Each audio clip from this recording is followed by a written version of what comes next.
Hey guys, and welcome to the inaugural episode of the Saving Progress podcast. It's April 30th, 2011. I'm your host, Ryan Letourneau, and I've got two very special and hopefully regular guests with me. You got Michael Fox. Say hello, Michael. Don't even give me regular guests. You know I'm permanent, Of son of a course, this is gun. the first episode. I just want to make sure that it's all on the up and up. Mike Fox, world famous YouTube Let's Player and ornithologist, hawk on the balcony. That was legitimately probably one of the best. That's the peak of my career for anything video For now. related, I For think. now. For now. Also, Michael Ireland, say hello. No. We got two Michaels, so we'll be referring to them by their last name, Fox and Ireland. Side note, addendum, best last names ever. Yeah, that's pretty Um, good. kind of accurate, I think. Michael Ireland, also world famous YouTube Let's Player. You may know him for his Let's Play of Jurassic Park on the Sega Genesis. Which character did you play as? Yeah, the Velociraptor, my only Let's Play ever so far. So, sometimes you only need one. Yeah, Let- that's let true. me- You never let had a me- sophomore slump. I really don't want to get out of the dinosaur theme, though, actually. I was in the Let me- store, and I was looking at games, and I could only look at, like, Turok and crappy Dinosaur that Island was things. I was just gonna say, I'm still waiting on you to do a LP of the original Turok.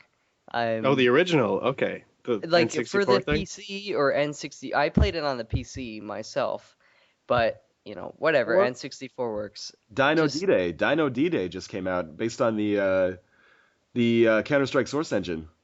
Actually, I wanted to get the new Jurassic Park thing that was based on the actual movie. It's been delayed, actually, but good news. Telltale, the publisher of that, and all those point-and-click adventure games like Back to the Future, the new Sesame Street game coming out. Anyway, they signed a publishing deal with Microsoft, so that's going to come out on disc with all of the episodes for Xbox 360. Awesome. Yeah, I don't know how Totally gonna do that they're going to then. do a point-and-click adventure on 360, but they did it with the CSI game that came out. Anyway, if they can do what was it, Halo Wars? That's a valid. real-time strategy. It worked moderately well, I think, on the console, considering. So Why not try it anyway? I have faith in other point-and-click type games that you would traditionally see on a PC on the 360. I think. Anyway, we got some good stuff coming up in this podcast. We're going to do some news headlines from last week. A lot of interesting stuff came out last week. Then we're going to move into some trivia, and I'm going to pit these guys against each other and see who comes out on top. See who's the guru of video game trivia. No. And I will get none of them. then we're gonna have a long discussion, a lengthy debate about the future of Nintendo. If you've been following video game news, you know Nintendo just announced that they will be showing off their new console, the successor to the Wii, at this year's E3 2011. But first, before we start the news, let's talk about administrative stuff. Ireland, you don't have any videos coming out this week, right? Oh, no, not this week, no. Fox, how about you? Anything special? I forgot. First, I mentioned in another video, but I'm gonna be finishing up my Let's Play of stacking, and as well, they've got some DLC for that, so I'm gonna be checking that out, and of course, posting some videos of me doing the Let's Play for that, and I'm gonna continue on with other Let's Plays I've got, and I've got a couple surprises coming up in terms of future LPs and some more, I guess, feature scripted type videos. Not some are video game related and some are just kind of for shits and giggles, so to speak. So Excellent. That's yeah. Looking forward to that stacking stuff, man. Really into that game. I wish I had a It's- 360 here.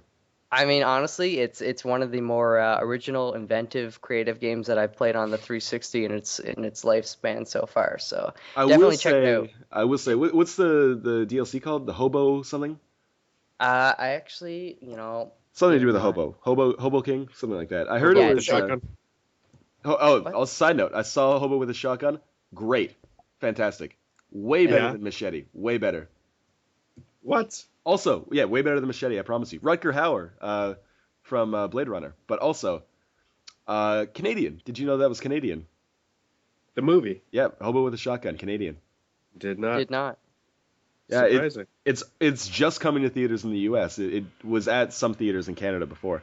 But seriously, great. If you're into that, I'm into that like cheesy B movie bullshit. Really good stuff. He repelled on intestines.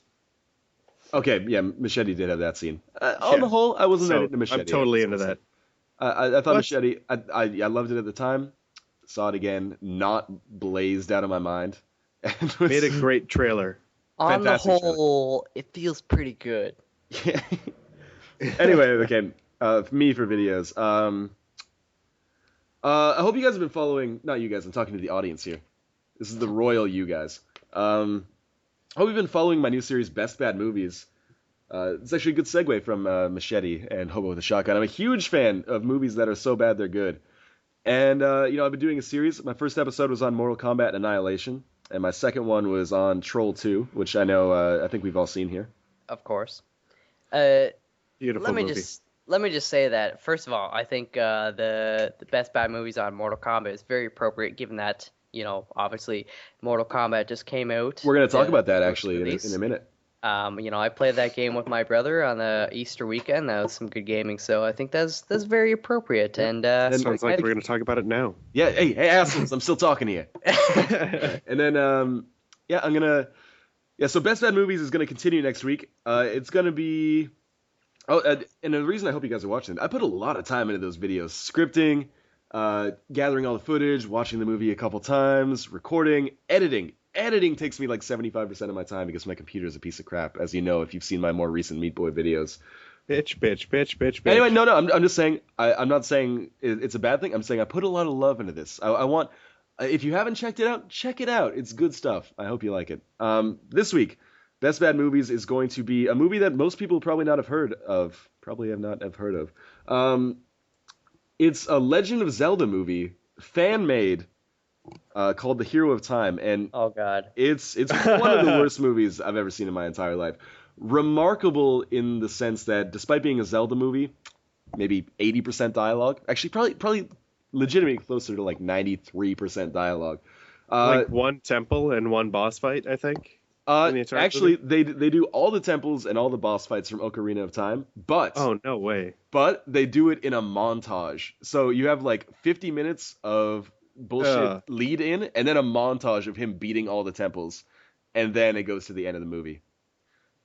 Anyway. Because I know people are gonna ask this. Mhm. You know, one, when is the best bad movie for The Room gonna be happening? Yep. And two, Yeah. does yours truly and Mr. Ireland get involved in such a thing?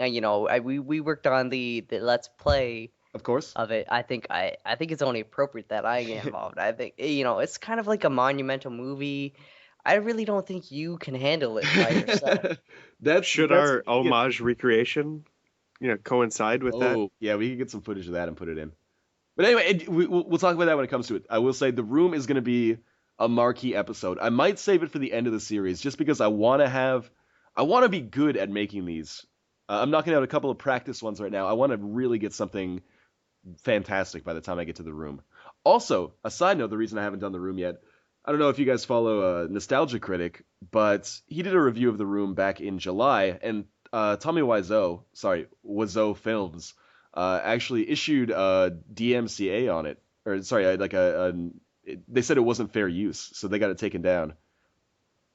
So apparently Tommy Wiseau doesn't have a great sense of humor. And apparently he But it watches YouTube videos. Not YouTube. Nostalgia Critic's actually pretty huge, but Wow. You should only feature footage of him as portrayed by David Cross. Then. or I should play it totally straight. The Room, it's a masterpiece. I can't believe everybody laughs at this movie. This is fantastic. Do it. Anyway, I'm wasting too much time on myself here. Super Meat Boy Level Editor is set to come out this week. It was also set to come out last week, but whenever that comes out, I'll do a video of it, and of course there will be more Super Meat Boy because people will be making custom-made levels for it. If you've been following that series, you can slowly watch my sanity unravel as I go from being like, these levels are hard but good, to why the fuck are you making levels this hard? Nobody enjoys this, which actually... Yeah, I can't wait for your fan contest and all the levels come back named Suck It Northern. Yep. You're going to go through hell. Before we continue on to the actual content of this podcast, not talking about it now, but saying I think it's probably more appropriate to have it at the end, but we have some more other administrative announcement, not even administrative. I don't even know what we're going to call them. They kind of like big, super awesome surprises that We have a Northern, huge announcement. Huge yeah, that announcement. you and I have been kind of hinting at it in the past couple weeks, I We've been think. doing our own alternative reality game similar to the Portal 2 reference.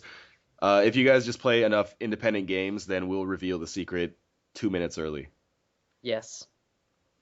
Anyway, but we actually probably won't cover the big announcement in this podcast.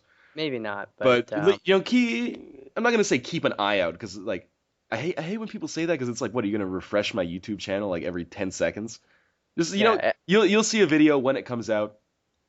I mean, we're not like just waiting for the right. I mean, we're hard at. I want you guys to know that we're hard at work at what we're doing, and Particularly it's Mike Fox is hard at work at what he's doing right now. well, I mean, there's a lot of things that go into it, and I personally, my mentality is like I like to try and do something as good as I can, and release it when it's appropriate. But even still, I feel like I just want to get this out because I think it's gonna be fantastic for everybody involved. And anyways, we'll get to that eventually when I think it feels right. So we'll see what happens. All right, guys, we're going to move into rapid fire news right now. These are headlines from last week. And, it's going to be kind of like a point counterpoint, but fast. So you guys, 30 seconds, make your opinions, all right? Everyone Okay, good? like Kosher? 30 seconds each or total? 30 seconds each, but actually probably less. Maybe 22.5 seconds each. That's good. All right. You ready? Yeah. Ireland, you ready? I guess so. Okay, good. 1 second. All right. Yeah, everybody do a shot. Yeah, also, we've been All drinking. right, I'll do that now. Oh, Gin, I'm not looking forward to this. Speed it up. Jameson. Oh, you good. Wait, okay, in the interim period, what are you guys drinking? Make it quick. Just some Tanqueray. Straight gin. All right, Ireland. How about you? I just said Jameson, Irish whiskey. Jameson's Irish whiskey. Delicious.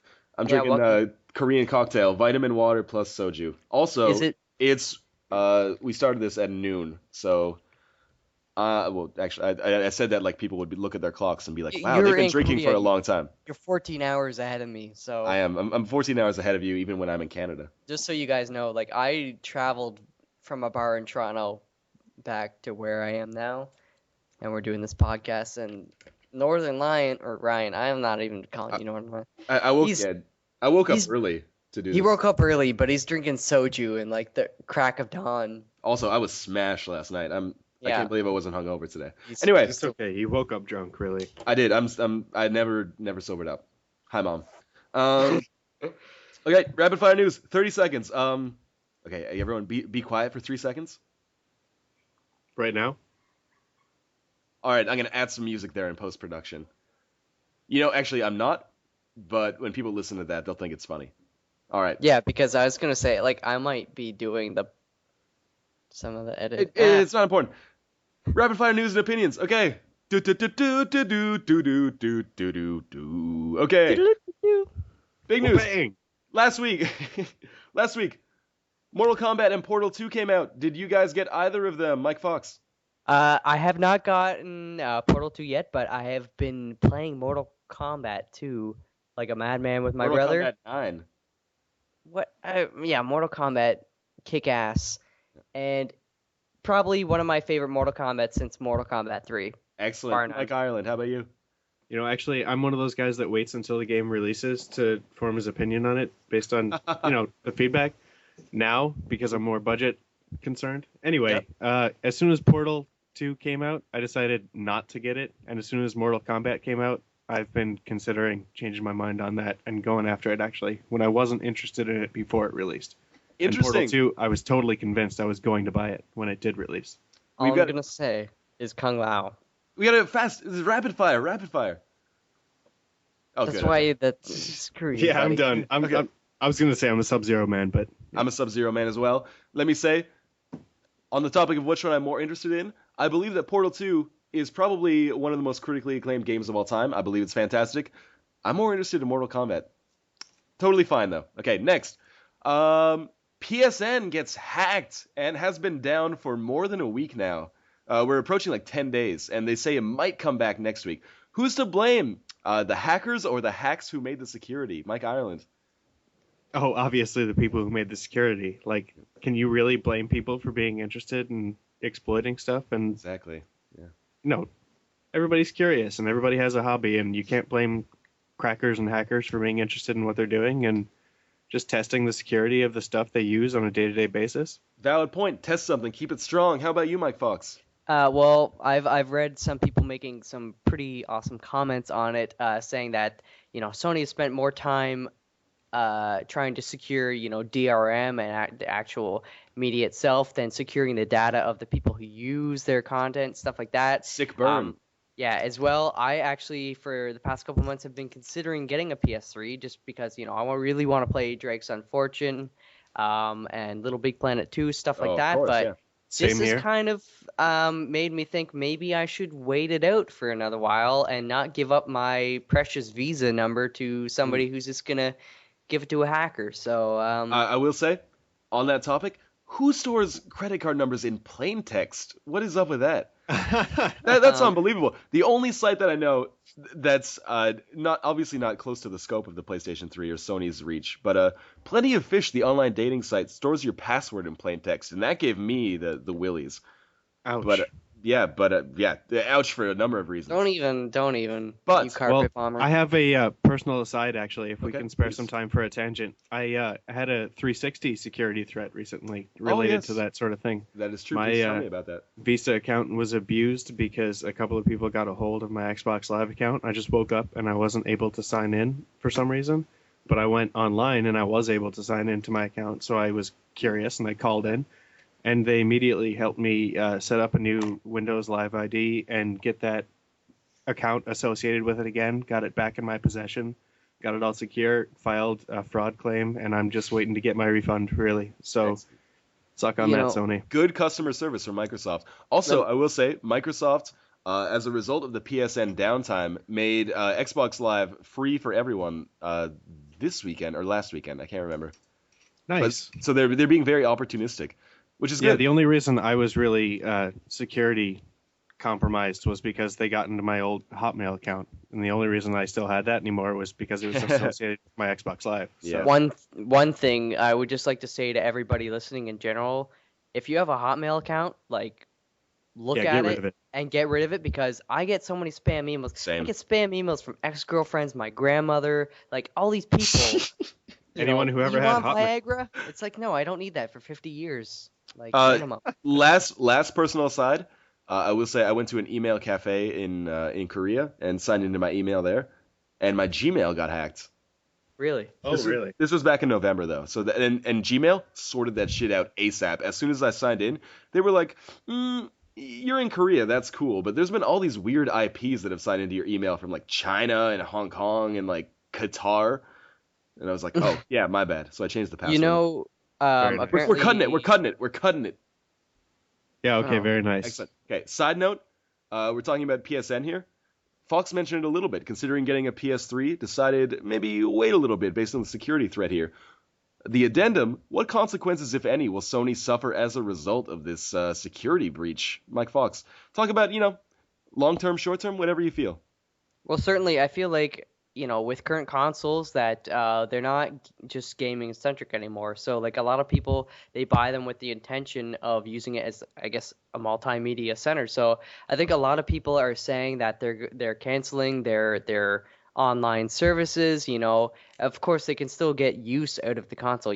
PS3, from what I have read, technically is one of the best Blu-ray players you can get. So I know a lot of people will still make use of that.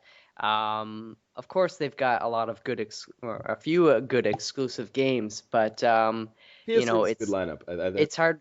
It's hard for me to say. Really, are people gonna just be faithful to some extent? Are they gonna move on? It's really hard to put in words what exactly is gonna happen, because I know everybody has a different opinion about the matter. Mike Island, how do you feel? I think it really depends a lot on Sony's response, like what their solution is for it in the long term, not just the short term. Because my short term reaction to it, like you're talking to two people who just lost sales for Sony. Mike Fox and I were Right, both yep. considering getting it, and Same now here, we're same just here. being a little more wary now. Like I'm waiting until I hear what the solution is. until I get that console. I was totally set on getting it because of the games I'm interested that they have. But I mean, I'm not a big Blu-ray guy. That's not the device that I'm same. interested in. But the game and that security threat now is my concern. So My opinion. Sony PlayStation 3, the feel bad story of this generation. PlayStation 2 was the best-selling console in history. Completely botched it with the launch of PlayStation 3. Then there was a little bit of a feel-good story as over the next 3 or 4 years they built up actually a pretty fantastic library. And I'm into that console. I was into that console. But then to have a monumental security breach like this, unbelievable. It's Sony's got this weird kind of way about them. I know a lot of people had issues with the PS2 when it initially launched, and well, they still bring that fact up. PlayStation 3 when it originally launched, or PlayStation 2 even. There was I honestly can't remember what the whole conundrum was, because I don't buy consoles when they're released. I waited 3 years after the PS2 launched to get mine, and I waited pretty similar amount of time before I even got a 360. So it's just in general, that's the way, that's what I do with electronics and all that. But and then even despite the issues that the PS2 had, obviously, like you mentioned, best selling console in history. So until recently. Yeah, until recently. And then the PS3, obviously right now it has, from what I've read, 77 million users. I don't know if that's total consoles sold. PS3. 77 million? Yes. There's got to be some kind of error there. That's okay. I read that on the internet. Take it for what you will, but I'm thinking that's probably I don't know how that. Anyway, I don't think they. Either way, obviously this is going to be a speed bump in for Sony, but I certainly don't see it being the end of their of course, their video game. And we'll talk about that a little more when we get into the more meaty discussion about the next generation of consoles. Particularly, we're going to focus on Nintendo, but I'm sure an aside will come about the new Xbox and the new PlayStation 4, as it were. Yeah, we're good at tangents. No kidding. All right, I got 2 more headlines for you guys. On the topic of new releases or upcoming releases, what's the next big game that's coming up? Yes. Ireland, do you want to go first, or? No, this isn't a point counterpoint. Just Mike Fox, just tell me. There's a definitive answer. I am going to say that probably. Just give me the name of the game. Well, can I give you 2? Give me the name of the game. I know which one you're gonna say. So give me. No, I have 2. Give me the one you're. Yes, thank you. The most immediate is LA Noire. LA Noire. LA Noire comes out everyone. in 2 weeks. Excited? Yes, no, Mike Fox. Oh, of course I'm excited. It's my most anticipated game. Exactly. Let me add to that before it's you supposed to be usher fast. me away. It's supposed to be as quick as possible. Okay, first of all, people, I don't know if you realize, but there's like 30-something. They have this new technology that Team Bondi is the developer for the game. Working under Rockstar. Bondi, sorry. And this 30-something cameras, they just on your face. So the whole point of the game is you have to read the NPC's face to determine if they're lying, telling the truth, whatever. It's like a detective game, right? It's a fantastic really concept for a game. Seriously.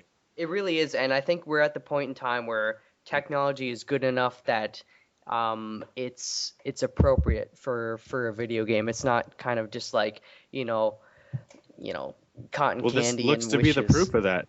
Yeah, so we'll see how it plays out, and I'm optimistic, and I think if it does well, kind of similarly to Red Dead Redemption, I was cautiously optimistic about that game, and to me it really delivered. So I'm thinking about the same things of LA Noire myself. So. Side note, this isn't the last we're gonna hear about Red Dead Redemption. That'll come up a little bit later as well. Mike Ireland, LA Noire, excited? Okay, yeah. Well, I was just gonna say the only thing I'm really worried about is the animations and the reactions that you get from the NPCs are looking fantastic so far, but are they going to have the generic, RPG, Mass Effect, everything we've seen recently doing the good, bad, neutral choices that, can you just swing a fist at the guy? Is it going to be something that's totally out of your control? Or how diverse is that going to be, your interaction with the people? I want to see I how think interesting that's going to be. Very good. if okay, well, yeah, it seems Ryan is past the point, but I was just gonna say, from what I've heard, it seems very much that there's a lot more freedom with this Rockstar game in particular in terms of how you deal with NPCs and when you do missions, et cetera, et cetera. So, I want to Yeah, bring I up. really like those diverse gameplay types, like where you can play through with different styles. I like that stuff. Absolutely. I want to bring up a quick side note. Very tangential. Grand Theft Auto 4. I know you're both big fans, right? Oh yeah. certainly. Huge fans. Yep. Did you know there's actually a large contingent of people that prefer Saints Row 2 to Grand Theft Auto 4? Let me just say on that, I don't want to be too offensive, but Grand Theft Auto 4 is art. It's beautiful. Saints Row 2, I can understand it because that game is more crazy. It's more like an early Grand Theft Auto game, not even a Vice City. It's more like a Grand Theft Auto 3. But Grand Theft Auto 4 it's a work of art. It's a film, and my tangent there is that if I was to trust my IP or my idea to anybody in the industry, I would give it to Rockstar. These guys consistently come out with the greatest games, and somehow they still end up being underrated. Grand Theft Auto 4 on game rankings, the highest rated game of all time, somehow still underrated. People don't give it the credit it deserves. Do do you think that, I mean, to me that's kind of akin to people saying like I don't like the Beatles just because like everybody friggin' loves the Beatles, right? There I might mean, be you some know, backlash there. but Yeah. but I Like mean, it's I'm too just cool thinking to like. Something like Yeah. that, yeah. it's just Oh I God, think Grand Theft Auto's hipster. I think Grand Theft Auto might be a little bit hipster. some people, I mean, Or like the opposite, yeah. my personal story is I remember, it's kind of on a tangent, but early high school I was getting an MP3 player and I purposefully said I'm not getting an iPod because I Ah. knew, 90% of the populace had an iPod. I ended up going with a Creative ZenTouch, which Same here. it was a good product. It was a great product, A little but both. I loved mine. I Yeah, said, we actually we're all original non iPodists, right? yeah. Yep. I just said. Yeah, but I ended up going out of my way to really avoid an iPod product. While certainly I read reviews that it was a great product, I said, well, I'm just gonna ignore that and go to whatever else is in the Yeah. field. So And look at you now, talking from your MacBook right now. yeah, I mean, I've got my iMac, I've got my iPhone sitting in front of me, I've got a MacBook, I gave my iPod Touch to my brother, I gave my iPod Classic to my dad, like, Side of course, I don't even own a cell phone. yeah, Oh, really? Yeah, Yeah. even my kindergarten students. I have a kindergarten student who has an iPhone. Oh And God. all of my students have iPhones, as young as 6. It's very surreal for me to be in a kindergarten class and be like, Indy, put away your phone. They have kids in South Korea named Indy. I named my kid Indy You And they can't named him name your Short kid. Stack. for Indiana Jones. Yeah, not for indie gaming or indie music. Did you see that? I named Reddit, one of my kid the Shins. No. All right. did you see Oh, that God. Reddit post? I found a tombstone with a guy's name on it. It was Indiana Jones. That's great. All right, It was great. We're cutting it. We're tangenting. We're being love way it. too tangential right now. It happens. Stuff saying, Back to LA Noir. Yes or no? Okay. Yes or no? What? Any gonna other buy it. words? Any other words?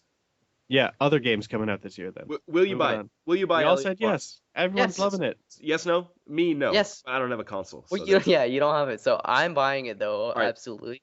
this is the last piece of rapid fire news. And then we're going to get into trivia. This is a good segue, I promise you. Better be. New Call of Duty maps. Sorry, new Call of Duty Zombies maps. Bobby Kotick meets George Romero. What do you think? Let's start, Mike Ireland. I know you guys are both Call of Duty fans. Yeah, I actually just got First Strike, and I'm probably going to pick that up too, because I now have all What the the hard hell drive is space I need. What's First Strike? Inform me. I've been out of the loop for Call of Duty. Same here. I don't know what I First don't Strike is. Is The it map just pack?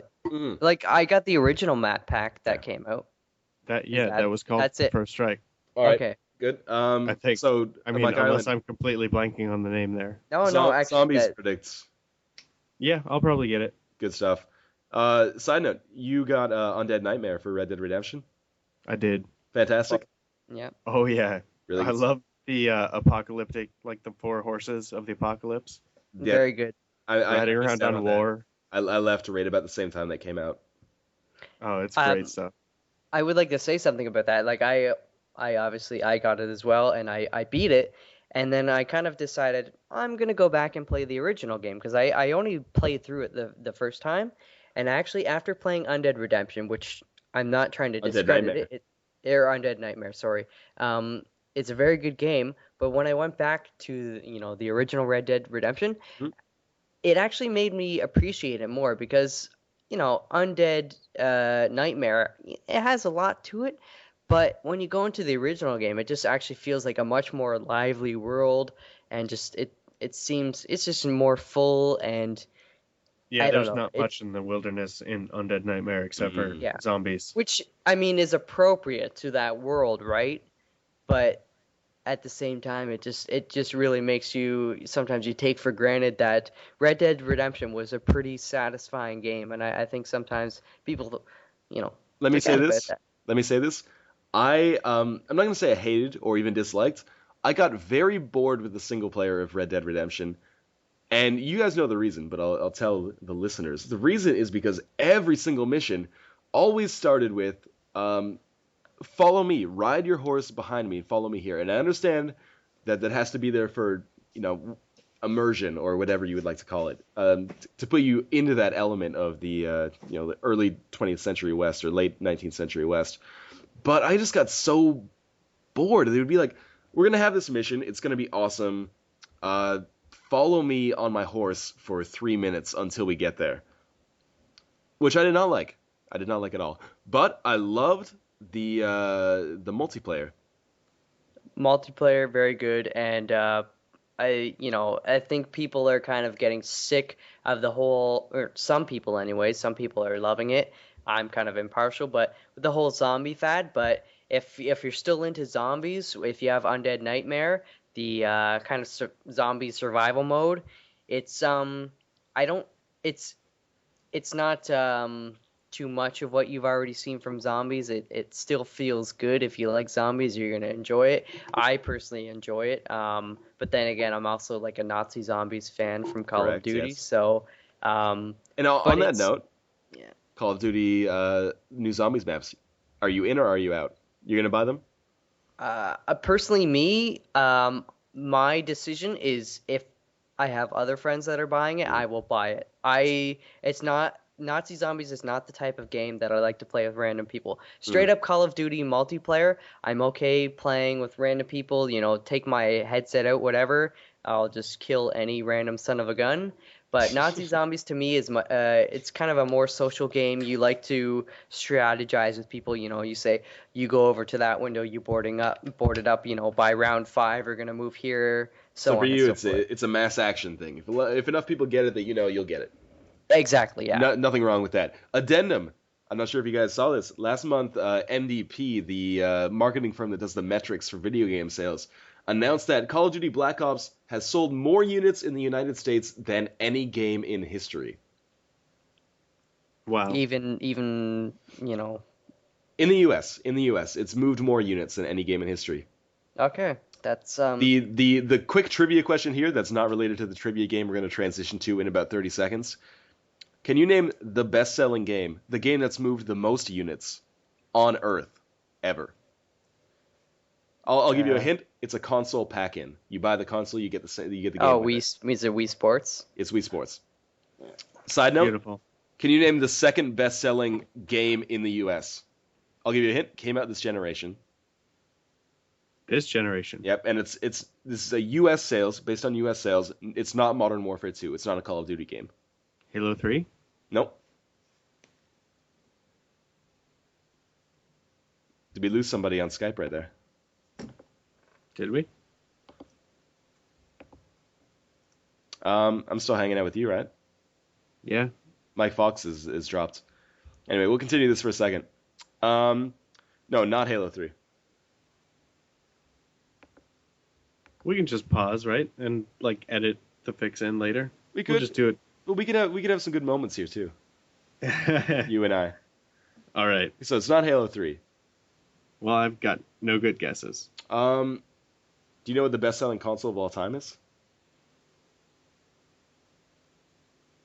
Of all time, no, maybe PS2. Nintendo Wii. Actually, Oh, really? I'm confused about whether it's. I've gotten conflicting opinions about whether it's the Wii or the PlayStation 2, but the game is on the Wii. I'll give you that. Not a Oh, console pack-in. Most games sold in the U.S. Second most games sold in the U.S. it's not Twilight Princess, is it? Not Twilight Princess. Yeah, I've got nothing like Smash Bros. Nope. Better than Smash Bros. You got to think more accessible. Hello? Hey, Mike Fox, we're all good. We're finally. still recording. We're hanging out. Yeah, and I'm Yeah, doing terrible guesses, but he gave me hints. It's a Wii game. It came out. I don't know. It's not a console pack-in. Second best game in the U.S. in history. It's not a console pack-in. Not a pack-in. It's on. Wait, did you say what console? It's Not on a Wii. console. I guessed Pardon? Twilight Princess and Smash Bros, and he said something more accessible. No. Is it a DS title? Nope. Console. Not handheld. Okay. Huge. This shit was huge back in like 2008. 2008. It came. I know people listening right now, if they're still listening after this madness that's gone on so far, Of course they are. they're screaming it out. It came packed with a specific piece of equipment, and it's not Tony Hawk's Downhill Jam. It's not Wii Play. It's not We Play. Oh, No, Wii. it is We Play. Oh. My mistake. What's the equipment? There's the controller, and then there's the Wii Fit Sorry, board. my mistake. It came. Sorry, on my sheet, my hosting notes right here, I have Wii Fit listed, but remembering what I read, it's definitely We Play. We Play is one of the top 5, I think, best-selling games of all time worldwide. Well, All because it cost $60, and it came with a Wiimote, which cost $50 by itself. yeah, I was just gonna say, like, it honestly, it makes sense. Just a lot of people are gonna get a remote anyways. You need a second remote to play why not? Wii. What do you? Yeah, There's no that's single-player games $10 game. except for first-party Nintendo games. Yeah. Anyway, on that segue, we're going to move out of our rapid-fire news and opinions section, which took close to a half hour. And on the topic of best-selling games, we're going to move into our trivia round, and then we play our trivia song, which is da da da da da da da da da trivia. Okay. So Mike Fox versus Mike Ireland. Do you want to know what you win today?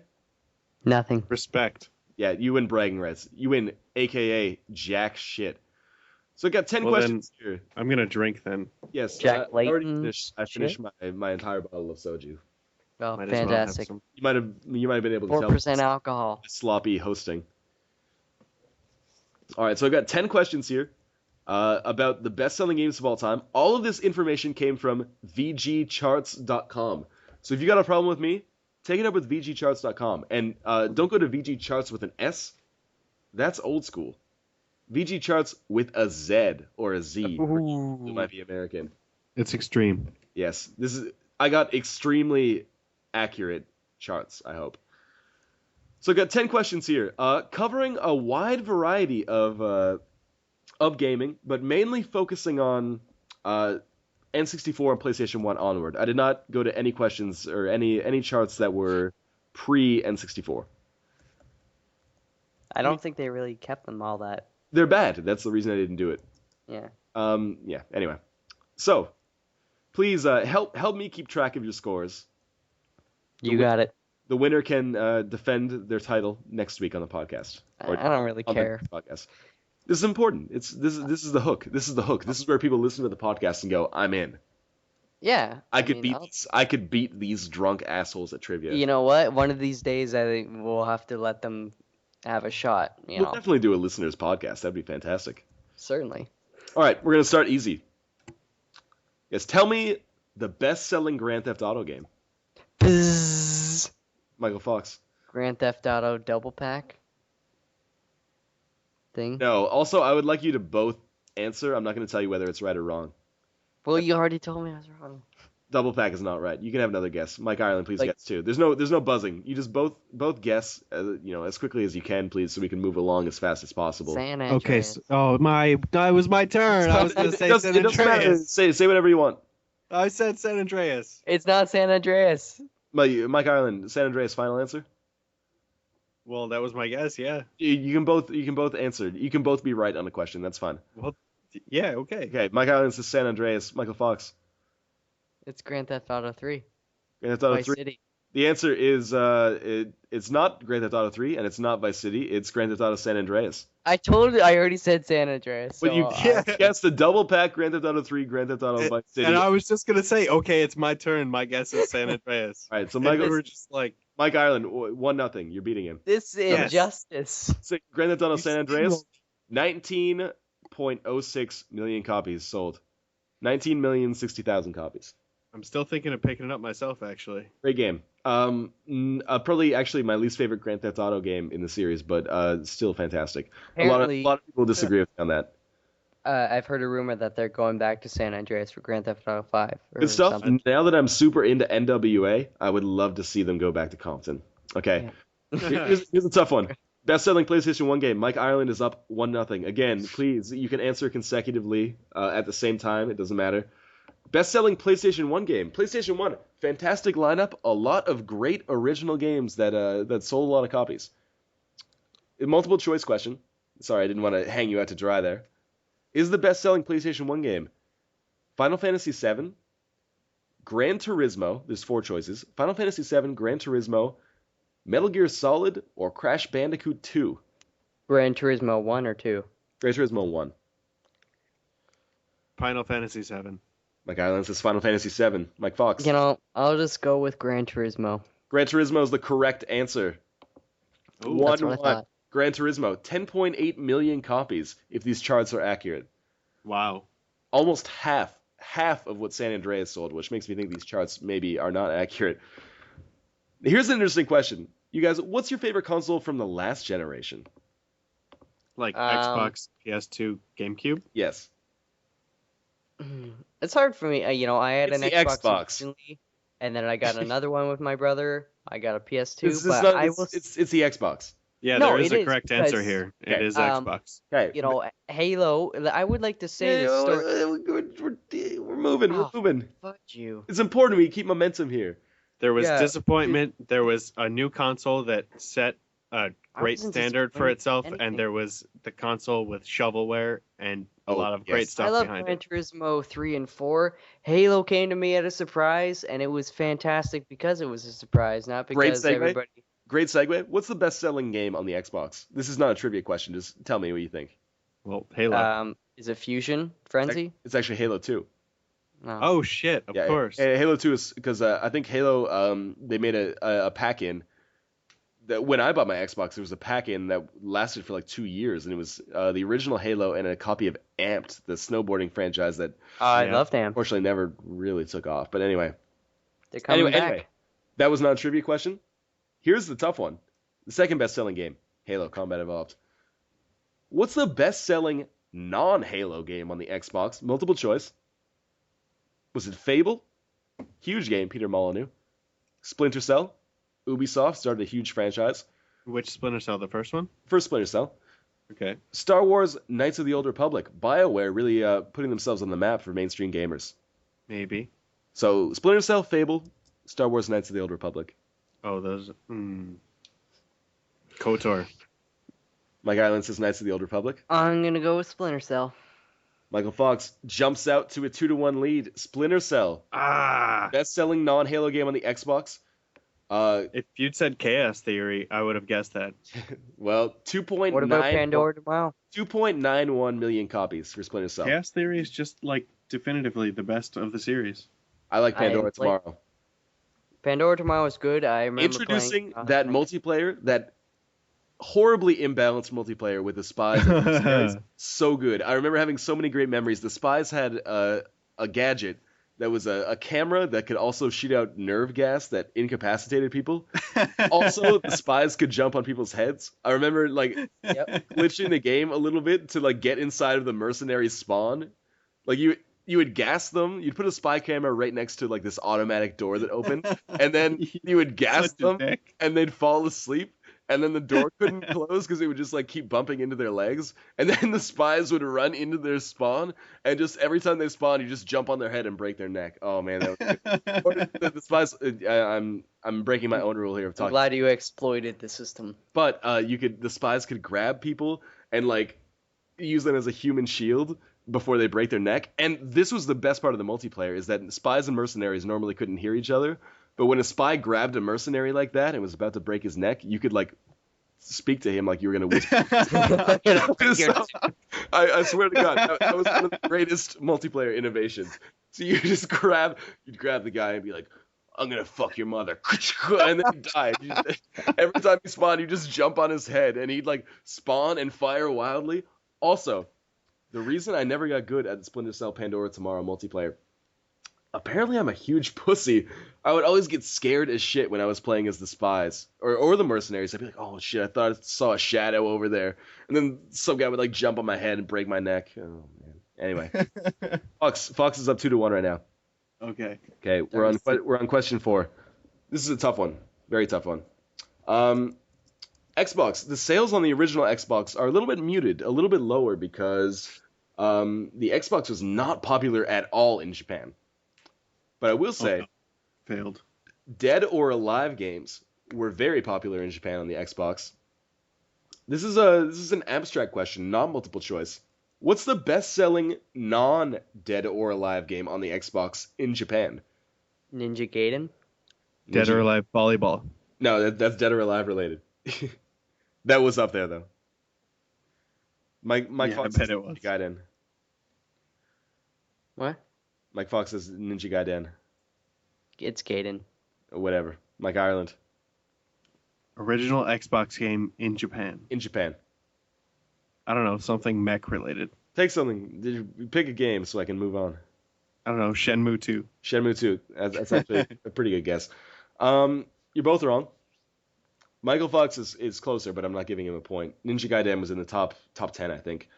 Best-selling non-Dead or Alive game on the Xbox in Japan? Halo 2. What? Yeah, I swear to God. I believe it. I just don't like it. 110,000 copies. Literally 80 times less than it sold in the Americas. That's Okay. disappointing. Now we're going to move Screw on a you, bit. Japan. We're going to get a little bit, we're into the future. Mike Fox is up 2-1. The best, let's talk about the Xbox 360 for a second. What do you think is the best-selling game on 360? Not trivia. In general or in Japan? In general. We're back to the worldwide. Well, I'm going to say Call of Duty. Black Ops. Shit, you might be right, actually. I think I am. But that's a sequel. Well, you didn't say anything about... This isn't trivia. This is just discussion. No. I can't remember if it's Black Ops or Modern Warfare 2, because Modern Warfare 2 sold more in Europe. I know that sounds crazy. I'm almost positive it would be Black Ops. Modern Warfare 2 was decent, but... Anyway, but Black Ops, the argument against that is that Black Ops has only been out for like 6 months. Well, that's true. Yes, it is. Anyway, but it's a sequel. Modern Warfare 2 is a sequel. Black Ops is a sequel. If you probably count that as a sequel. The shelf life of Call of Duty games is not that great, to be honest. But imagine that, Activision taking a franchise and milking it for all it's worth. I've never heard of it. Speaking of which, we'll talk about Guitar Hero in a minute. So, as much as I love the 360, and I do love the 360, you got Call of Duty, a lot of games in that. Halo, a lot of games in that. Halo 3 is the third best-selling game on Xbox 360. What do you think is the best-selling non-sequel on Xbox 360? And I'm going to give you multiple choice. A lot of good original properties on Xbox 360. People don't give it credit for it. Is it Assassin's Creed? Is it Red Dead Redemption? And I know that Red Dead Revolver came out in 2004, but Red Dead Redemption is so different, I'm going to count it as a non-sequel. So Red Dead Redemption, Assassin's Creed, or BioShock? Oh, that is honestly a very tricky... I was proud of this question. I'd like to think BioShock because I hope that's correct. Mike Island, are you going with BioShock? Yeah. Mike Island's going with BioShock? Naturally, just because, it's my thing, I'm not going to go with the same answer, even if I... All right, Mike has to answer first next time. I'm going to go with... or...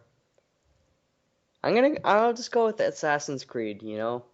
Let's just go with it. Mike Ireland, Bioshock. Yep. That's the wrong answer. Damn it. Mike Fox, Assassin's Creed. You are correct. Oh, I You knew just it. looked into these. I know. Mike Fox has to answer first for the rest of this. Did you say I lucked into these? Did you Alright. just say that? Mike Fox? Yeah, you Assassin's- had to pick a different answer because Bullshit. you were gonna guess Bioshock. No. I said It's all good. It's all good. Assassin's Whatever. Creed. Best-selling non-sequel on the Xbox 360.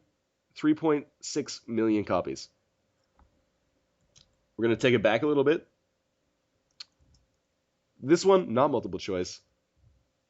I kind of feel like this is a gimme, but maybe not. I don't want to make you feel bad if you get it wrong. Well, I'm clearly a failure late. so far. It's only so- 3-1. You got enough questions to make it back. We got 5 questions left. Well, Not gonna nothing's a gimme. That's all I'm saying. Best-selling N64 game, Mike Fox. best-selling N64 game, Super Smash Bros. Okay, Mike Fox is Super Smash Bros. Mike Island. Oh shit. GoldenEye. No, can I change my answer? No, you cannot. I'm not changing. Oh fuck. Best-selling N64 game. Can I say it before you? I know this doesn't count on my make answer. yourself feel good, yeah. There are so I can many. say Mario Kart is my. Best-selling N64 game. Super Mario 64. Uh, Oh, okay. 11.89 million copies. my second guess was Glover. GoldenEye would have been, I guess, my third maybe, because that was a There you sweet game. You know, I know it's interesting that you guys brought all those up, because the next question is a follow-up. Still 3-1 Mike Fox. Second best-selling N64 game, multiple choice.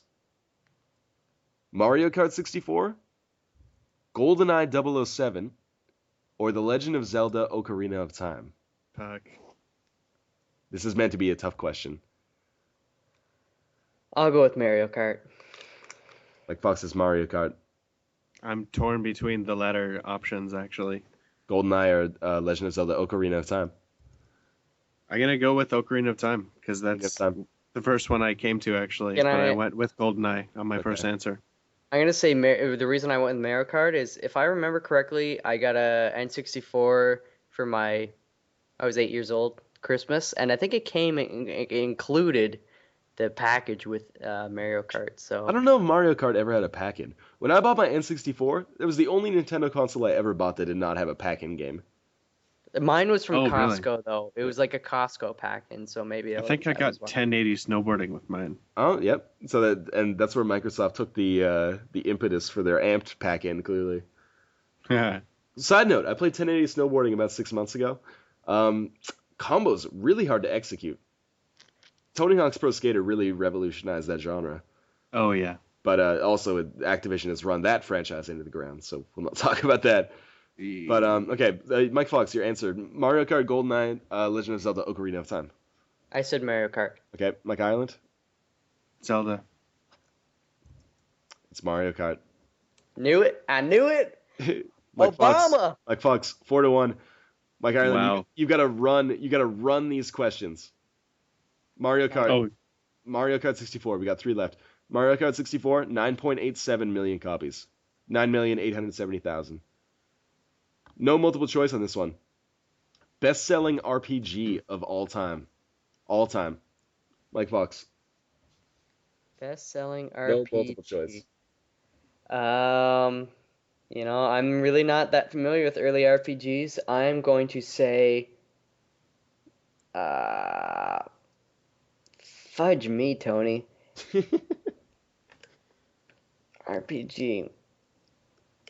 I don't know. Does Diablo count as that? That wouldn't be number one selling. I'll say Final Fantasy VII, because I honestly have no better answer, and I know that's not right. Michael Fox, Final Fantasy VII. Mike Ireland. Diablo 2 is a decent guess. It's an RPG. Yeah, I'll admit. Yeah, but you admitting doesn't sound like that's the correct answer. Diablo 2 is not the right answer. Well, I don't really have any other I guesses. know what it is. I fucking know what it is. It's gotta is be a it? Pokemon game. How Pokemon. Do they consider Pokemon RPG? about EverQuest? I would consider both Pokemon and EverQuest RPGs. Michael Fox says Final Fantasy VII. Mike Ireland, final answer. He said Sure. Diablo. An MMO, probably EverQuest or WoW or something. He's Okay. saying more pig. He's going with Jealous. either EverQuest or World of Warcraft. I'll go with. Doesn't matter. Yeah, it doesn't matter. I'm wrong. Side note: World of Warcraft is the second best-selling PC game of all time. Oop. Number one is second best-selling PC game. Number one is The Sims, but the best-selling RPG of all time is the first generation Pokemon games. I knew it. No way. Pokemon Red, Green, and Blue on handhelds, obviously, sold 31.37 million copies. That's like Enormous. I knew Pokemon was in there somewhere, but whatever. Doesn't matter. Mike Fox, your victory is assured. Yep. But I knew it. There's 2 questions left. Let's do it. You got to finish the game. Of course. You can make a sport of it. I've really soured on the Wii, and we're going to talk about Nintendo. This is our segue. We're going to talk about Nintendo a lot later. The thing I hate about the Wii, software lineup, so terrible. Almost all of the good games are Nintendo first-party games. And in fact, almost all of the best-selling games are Nintendo first-party games. Wii Sports, Wii Play, Wii Fit. Sadly, those are probably the worst games of the bunch, but those come in the top 3. And then you've got Super Mario Galaxy, Twilight Princess. Stuff like that comes in later. But what do you think the best-selling non-Nintendo game on the Wii is? I'm going to give you 3 choices. Is it Guitar Hero 3 Legends of Rock? Side note, Guitar Hero 3 Legends of Rock, by revenue generated, is the best-selling game of all time, because obviously it was $100. It came packed in with the plastic guitar. So best-selling, I was going to say, that would have sold really well. For best-selling for Wii, or? It's moved the most, it's generated the most revenue of any game, probably in the US, but I can't say whether it's US or worldwide. Because it came packed in with a guitar, so it had a $100 price tag. Most revenue, not most units. Best-selling non-Nintendo game on the Wii is a Guitar Hero 3 Legends of Rock, Ubisoft's Just Dance 2, or Mario and Sonic at the Olympic Games, which was developed by Sega. Oh my god, seriously, those are the 3 choices? Those are the 3 choices. One of those is the best-selling non-Nintendo game on Wii. Also, I believe... a really disappointing statement. I believe it clocks in somewhere at number 10. I think this actually might be the 10th best-selling. But all of these games are within the top 20. That's, disgusting, actually. It's Those sad. are horrible games. It's a terrible software lineup. I'm going with Guitar Hero myself. Like a Fox says, Guitar Hero 3 Legends of Rock.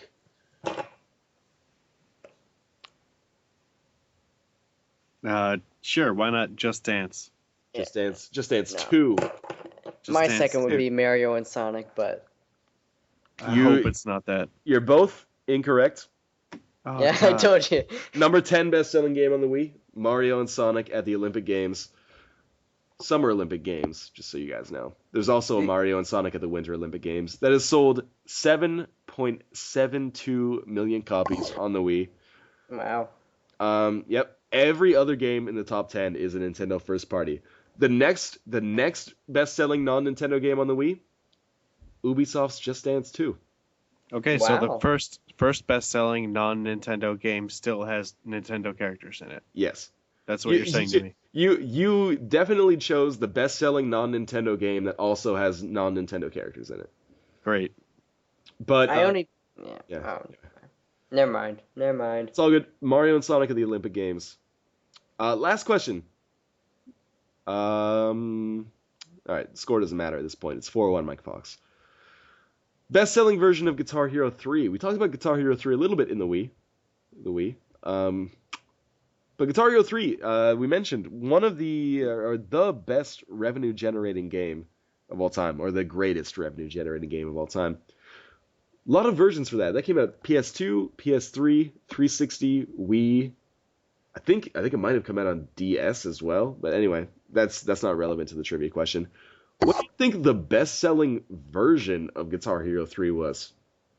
What console did Guitar Hero 3 Legends of Rock sell the best on? I'm going to say PS2. Mike Fox says PS2.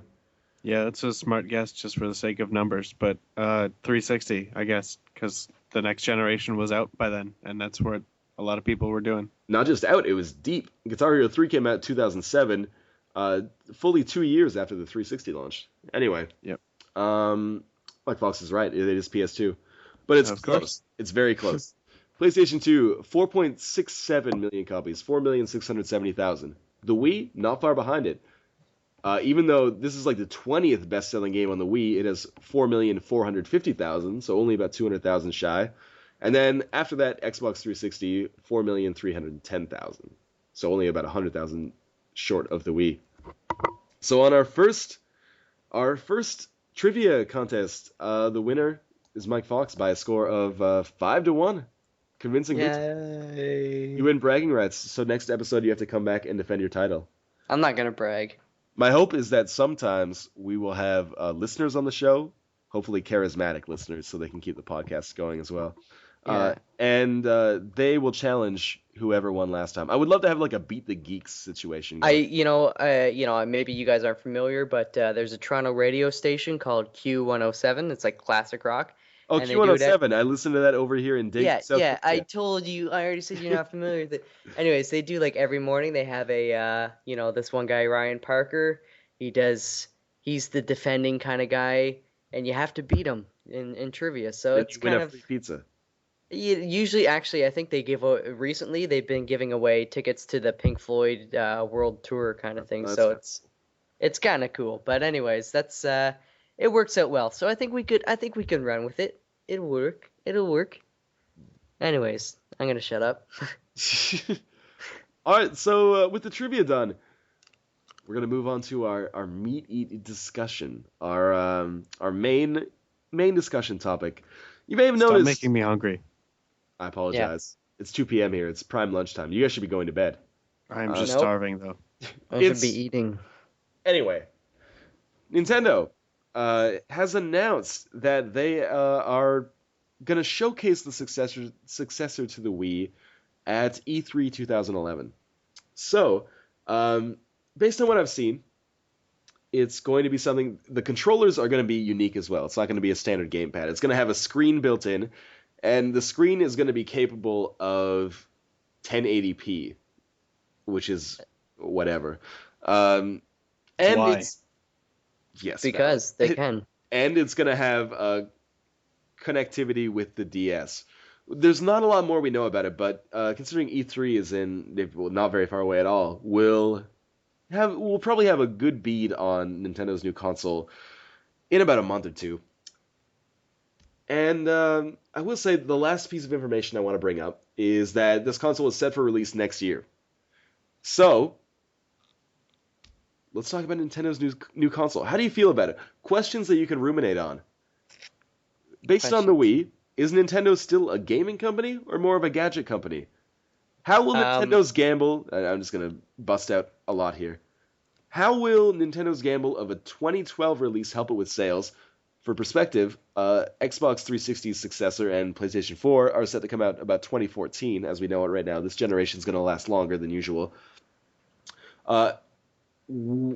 Does online play matter in the success of their console? Because Wii is ridiculous online play, the worst by far, but still one of the best-selling consoles in history, if not the best. 3D support, do you think it's going to have, like, the 3DS just came out, do you think the controller is going to have 3D support? And the last one, what about like an Xbox Live Arcade or PlayStation Network type service where you can buy like original games? WiiWare has that to some extent, but clearly not to the same extent that those consoles have it. Ruminate on it, discuss. Let's start Mike Fox.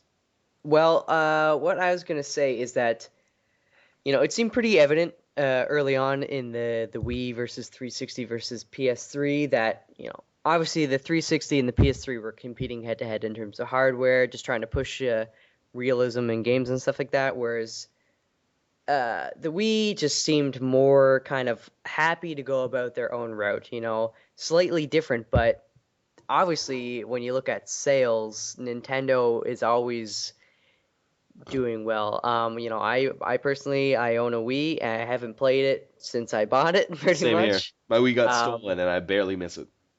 yeah, I remember that night. That was a good time. And um, part of that has to do with, I do enjoy some of the Nintendo's games. Super Mario Galaxy was a fantastic game. I very Beautiful. much enjoyed Twilight Princess, Great game. but really there's no unique new IPs that have been coming out, or at least, not to the same pace that uh, PS3 or Sony in general and the Xbox have been doing. And as well, you hit it with one of the questions for me. The biggest thing is just the online play. I like, I'm not always online. I like to play single player campaigns and stuff like that on my own. But I think Xbox Live is just a terrific, terrific service, and we touched on it before that Sony obviously has had this big issue.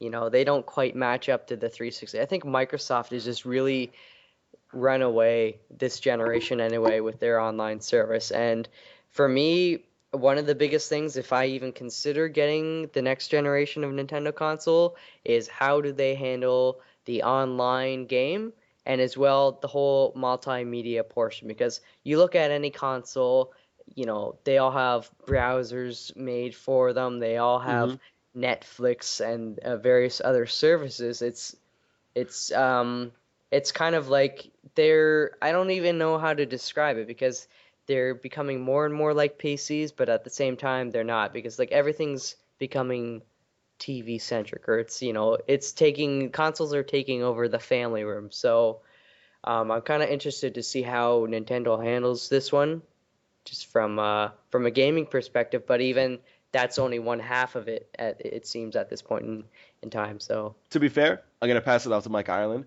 The go Wii ahead. does have a browser made for it. It's got an Opera-based browser.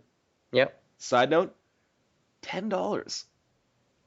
It is. Opera, just sorry not to take any thunder from Mike Ireland, but opera's not really something I could really quite get into. It's another one of those things like um, Nintendo to me will always, or at least, for the foreseeable future, do well. Just like even despite what has happened with Sony, they'll do well just because they're so strong in, the Asian countries Very and stuff true. like that. And opera is, maybe I need to do research on this, but I think it's originally, or it's from, it's from an Asian developer, if I'm, or at least very strong in Asia.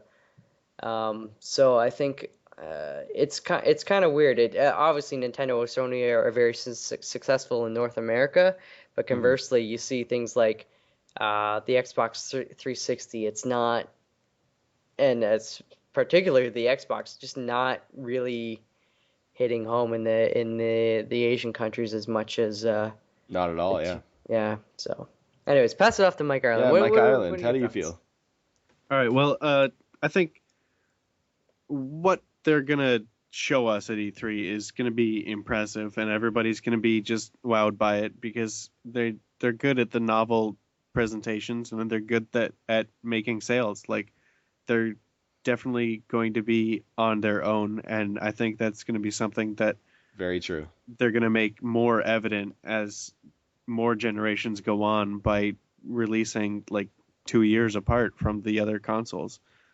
PS3 and 360 are matched up, like Fox said, but the Wii and whatever this new thing is are going to be all on their own, really, in terms of sales and competition and all the games that we see on it. Because, like you said, and the Wii, it's only first party games that they sold, and everything else was just shovelware, and the console was just a gadget gimmick. And I mean, you had it, A gadget gimmick that both Microsoft and Sony copied. yeah, and I mean, they both did it differently too, but at the same time, it did catch on. I mean, we all bought one. I mean, Mike Fox doesn't play his. Yours was stolen. I sold mine. None of us care. None of us care. Yeah, fair, fair.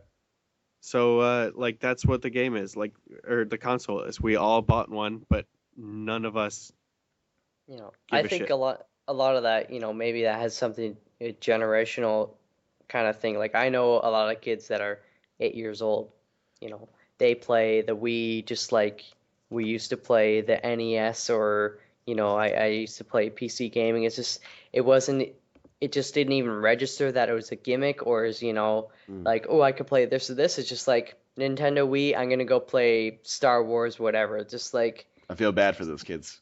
whatever. It's just it's a different mentality and they don't care, man. Like it's I think that's one of the things when you mature and you stick with gaming, you kind of look more and more into the politics a lot more and just say, what seems right. Like my biggest thing has just been um, quality of games or just the introduction of new games and stuff like that.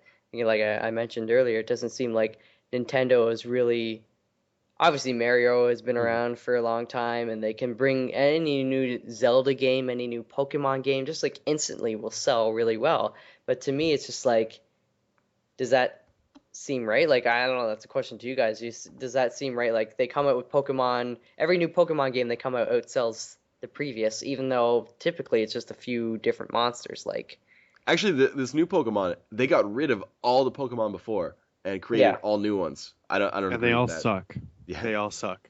On the that's on the from what I topic on the topic Garbage of monster, ice cream monster. hear. on the topic of you mentioned Pokemon being it'll always sell. Mario will always sell. Zelda will always sell. Metroid maybe is a little bit more flexible. Other M got a really terrible reception from hardcore Metroid fans. Yeah, Oh, it's all good though. On the topic of Nintendo, its software library for the Wii, and actually, even if you look back, even for the GameCube to a lesser extent, because in particular I'm thinking of Eternal Darkness, but even on the N64, primarily the best games on the console were first party, all developed by Nintendo. Um, let me pose something to you. We talked about it earlier a little bit. First, um, the first non-Nintendo game on the top-selling Wii games is Mario and Sonic at the Olympic Games at number 10. But let's talk about the quality of the Wii's releases. In 2010, the Wii had 21 games with a Metacritic score of 80 plus. And when it comes to game journalism, 80 is basically the borderline purchase cutoff. yeah. Yeah, like you if it's Yes. 75, you're risking buying a below average game because for whatever reason Just, the you scores know, are skewed that way. before we carry on, like I've even read that certain publishers write clauses into contracts for developers that, they want their game to get an 85 or more on Metacritic. Like they Yeah, explicitly say that, which I think is pretty, you know, I heard about that as well. Intense. I don't want to point fingers, but I heard about that in particular with the game Dragon Age 2. yes, actually that's where I heard it as well. All right. Okay, so 21 games with a score of 80 plus in 2010. Almost all of those were ports. Tiger Woods was the best-selling game sorry, not the best-selling. Tiger Woods was their highest-rated game in 2010, I believe. Or Super Mario. No, wait. I'm thinking of best-selling. I apologize. Strike that from the record. Okay. 21 games, 80 plus, 2010. 1 second, I have to go to the hospital. Yeah, sorry, I live 3 blocks from the hospital, and so basically I hear every siren It's all good. going by. It's all good. 21 games, 80 plus, 2010. Xbox 360, 59, almost 3 times as much. Ouch. PlayStation 3, 63, literally 3 times as much. We'll just let that ruminate for a minute. Yeah, I Okay. guess we'll just soak that up. So I was thinking about the person that was in that ambulance. But that's crazy. That means if you were to buy, or actually, let's just phrase it this way: if you only bought games that were good, like if you didn't buy shitty games, you have literally triple the potential games on something like Wii or something like PlayStation 3. I know, like I bought a Wii. I actually got it like within the launch month, which was lucky. I owned not many games for it. I owned Wii Sports, which was a pack-in. Also, Wii Sports, coincidentally, best-selling game of all time, or most shipped game of all time. 79 million units. Wow. Crazy, I know. I can't remember what it passed. It might have been the original Super Mario Bros. Anyway, at Wii Sports, I had Tiger Woods, which I sold. Tiger Woods 2007, I think. Good game, good golf game. But anyway, who cares? I had The Price is Right, which I bought entirely to drink to with my housemates. I had Super Smash Bros. Brawl, Super Paper Mario, and Super Mario Galaxy, and Twilight Princess. I had 7 games, and I had that console for 3 years. I think since I've owned my 360, I've bought more than 7 games a year for it. Yeah. I think in the past few years, like I actually, in my university years, to some extent, I slowed down on purchases and I've kind of kept up. I'm a little more watchful of what games I get because I like to put more time into individual games instead of spreading myself out. But the Call of Wii, Duty. I'm not gonna say like I'm proud, but that game is. I just I don't play it anymore online, but I enjoyed it for the couple months that I played, particularly because I had a couple friends and we would play I understand. and we would talk about shit, and we convinced one person that what's his face? Oh God, I don't even remember his name. Some famous singer was gay. Anyways, he had a hissy fit and he broke his deck because of me. Blah What are blah you blah. talking about? We convinced him that the guy was gay, and he was a famous singer. I don't even remember. Hank Williams. We convinced him Oh, Hank Williams oh, was you're gay. talking about Ray. All right. Yeah. Anyways, it's just good times, whatever. Yeah, it's all But good. for me, Wii, like I got Wii Sports built in. I bought Metroid Prime 3. That was okay, kind of predictable. Just routine boss fights. Legend of Zelda, Super Smash Bros, Super Mario Galaxy. Really, like I can't even probably 5 games, 6 games max that I bought for it. So that's Yeah, same it's here actually. it's collecting dust. I mean, not to say like I feel kind of bad saying that because I know certainly there are good games on it There's not a in lot of good general. games on it. Not a lot, but I mean it has some good stuff and console in general, it's okay, but it's just like to me, I'm not gonna say it's a gimmick, but I think that a lot of the other stuff it just got too much got put to the wayside just because they know it will sell well. It does sell well. It's not the type Um, of console or gaming that I want to see I agree. lasting, really.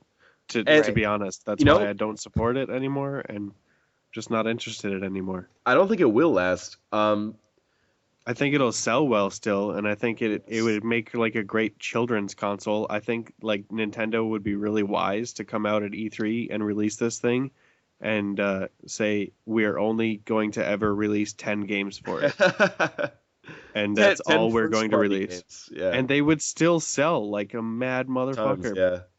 but that's all they would ever need, and that would be fine. And they could have the kids console, and then 360 and PS3 would be healthy competition for the adults console generation. And that's basically what it's come down to. The market is segmented now, but maybe not segmented by age, but Nintendo definitely is the casual market, and I use casual in the most broad sense of the word because like grandmothers are included in there.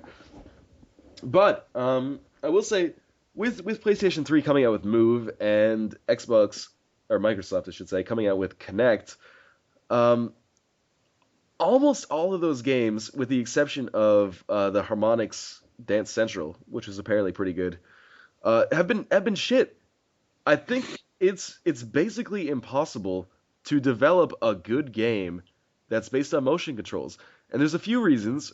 One might be still, I mean, the technology might not be there, and I know like Connect probably does it. The Connect and Move do it better than the Wii, even with Wii's Motion Plus, the add-on that you can put on the bottom of the controller.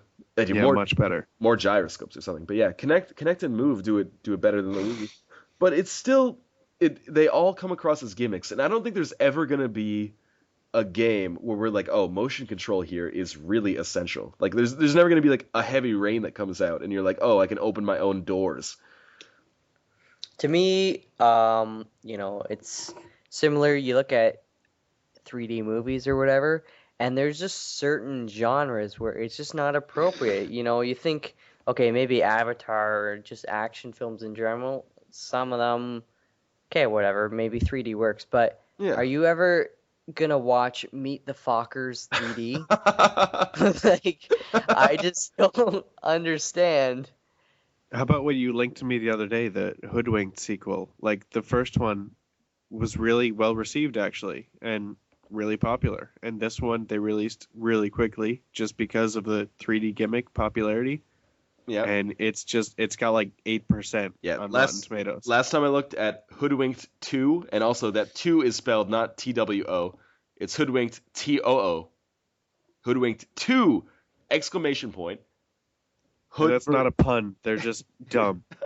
This is Hoodwinked 2. This is also Hoodwinked. Hoodwinked 2! Excited. Hood vs. Evil. Hood versus Evil. Last time I looked at it, it had a 5 on Rotten Tomatoes. Or sorry, a 5 on Metacritic. I just went back. It's up to 23. Still really bad. Metacritic tends to hover scores in the 40 to 60 range because it's all based on like a normalized distribution. Rotten Tomatoes, Hoodwinked 2, Hood vs. Evil, 11%.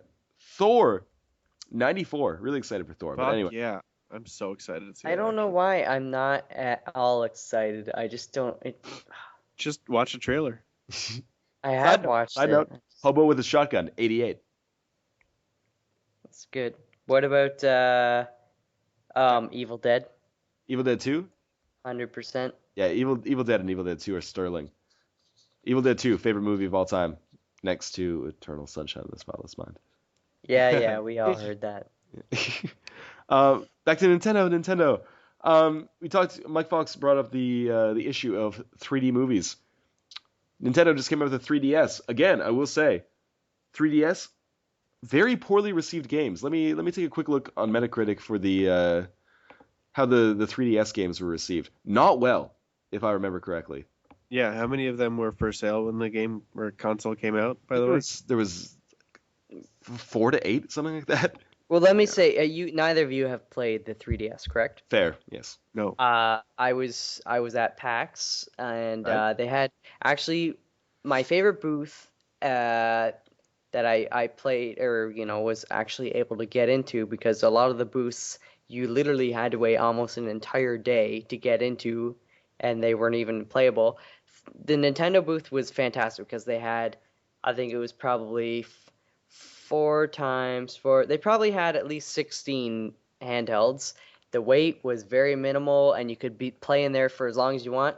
And anyways, that's besides the point. They had a few good games. They had an augmented reality game. Kind of, you could say it's gimmicky. It really kind of was. I mean, it was just it was a tech demo essentially, but it was still kind of cool. I mean, you look through the camera, and they projected a monster, it was a dragon or something, onto what you were looking at with the camera, and you interacted with that. It's kind of cool. That's neat. They had a Legends of Zelda Ocarina of Time 3DS, just a remake in 3D.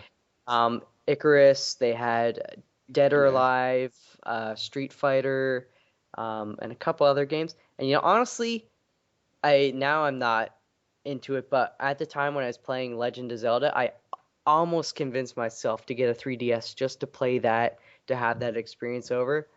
Not because of the 3D, it was just, I guess, I don't know, it was just like a moment of nostalgia, really, but yeah, the gimmick was appealing to you, and they still had the I don't know, first-party software from way back when that was popular. Fair. I turned the 3D off on it. I could see the 3D, and actually, I know most of the people listening to this might not be familiar, but PAX every year they do a panel.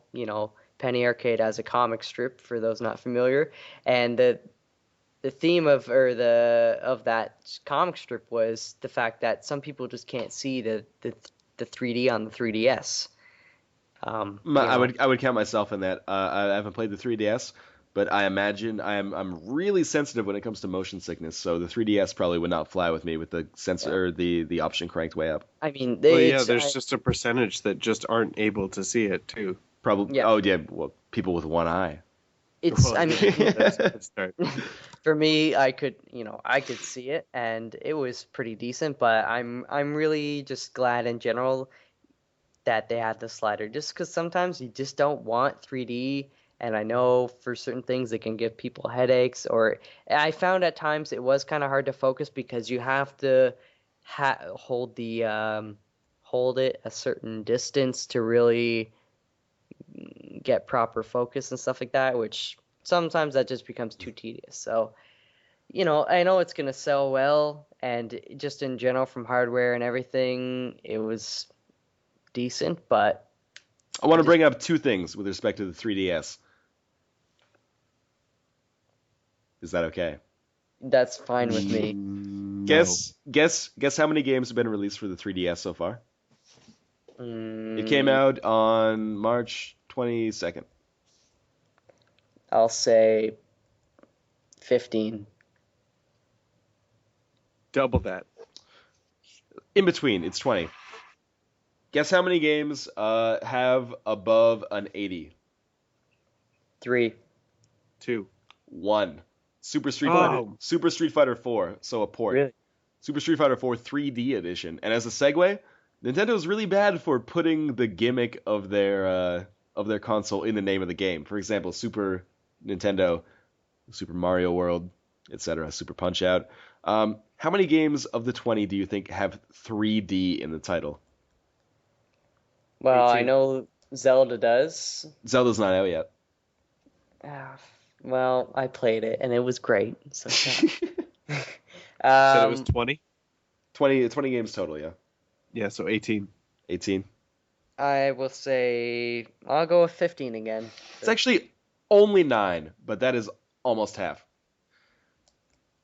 And also, I kind of feel like I should group all the Nintendogs games together. Unless Nintendogs plus Cats, French Bulldog and New Friends, Nintendogs plus Cats, Toy Poodle and Friends, and Nintendogs and Cats, Golden Retriever and Friends are vastly different in terms of content.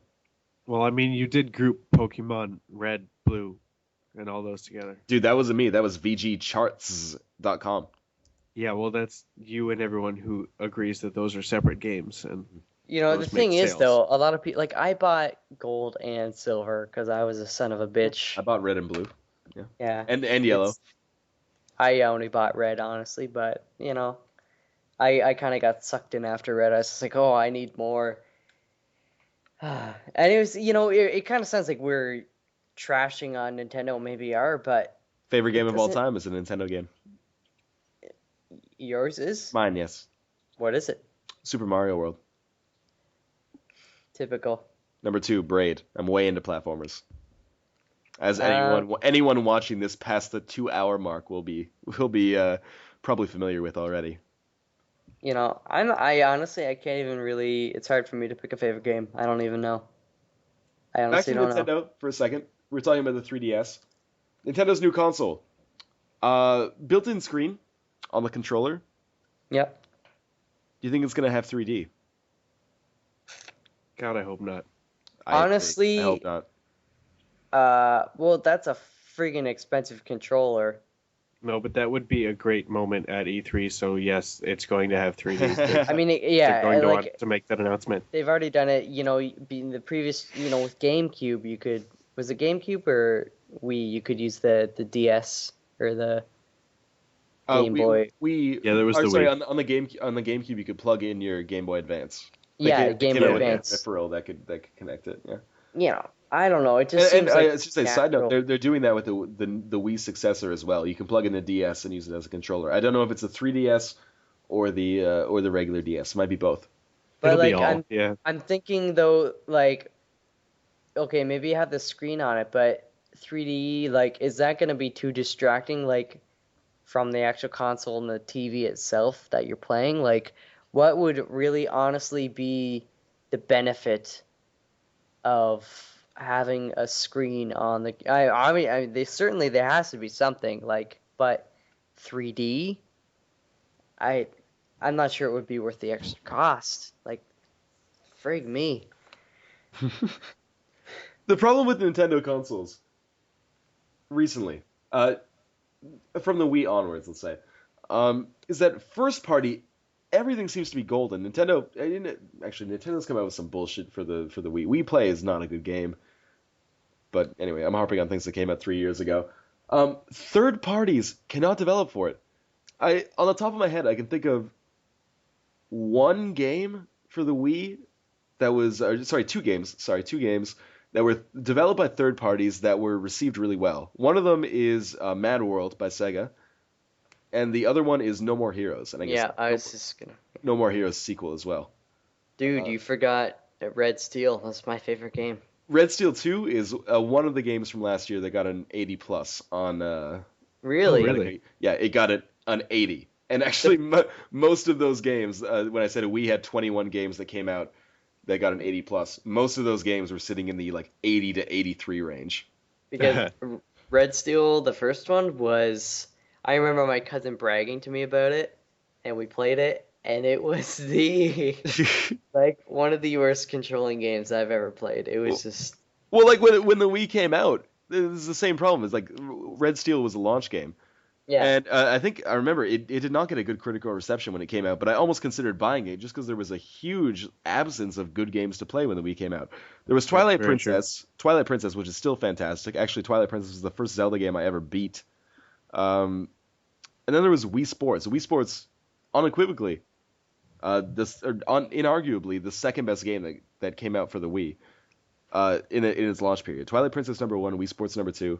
And then after that, the next game, pretty much by consensus, was Super Monkey Ball. I can't even remember what version it was, but it had like, I remember when I picked it up, I was like, this has like a 73 on game rankings, but there's nothing else. There's literally nothing else I can pick up.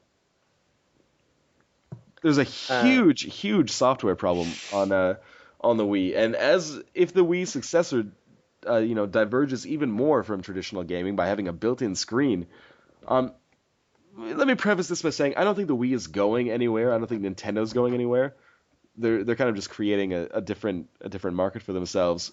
But it's gonna be much harder for any third party to develop for this, since it's so untraditional. Yeah, it's very true. Everyone's just gonna be weirded out by it. Yeah, and look at the Wii. The reason that the third-party games are terrible is, for the most part, not because they're good games marred by an inability to master the controls. It's very tempting to put out shovelware on it. To put out here's a game where you actually flip a frying pan, and that's not a slight at Cooking Mama. Or here's a game where you actually, whatever. Things that you motion control that you can actually do in real life. And people are like, oh, that could be cool. So, I don't know. I don't know what they're going to do with the screen gimmick. That could be... I just don't think any developers are really ever interested in the fact that there's a lot of gimmicks to work around with the Wii. Like, having to do the motion controls was inconvenient for a lot of people. And having to do the motion controls turned out to be really inconvenient for the PS3 developers that had to deal with their stuff too. Yeah. And now the same thing's happening with Kinect. And so this separate screen, whatever that's happening, whatever that's doing really, and whatever else they're doing with the console besides that, I'm sure it's going to involve maybe more motion controls at the very least. Probably. Anyway, it's not what a lot of developers are interested in developing games for, to be honest. And it's extra stuff to do to port it over to the Wii. So it makes it easy to just port shovelware crappy stuff instead of port over the bigger console titles that will sell really well. That aren't first-party Nintendo stuff. One of the biggest issues that we really haven't touched on is the actual horsepower of the next console, with the Wii coming out in 2012, or the successor, coming out in 2012. And I mean, looking back at this current generation, the Wii, pales in comparison to what the 360 and the PS3 have to offer. So when you consider, and that came out the same time as the PS3. 2006, yeah.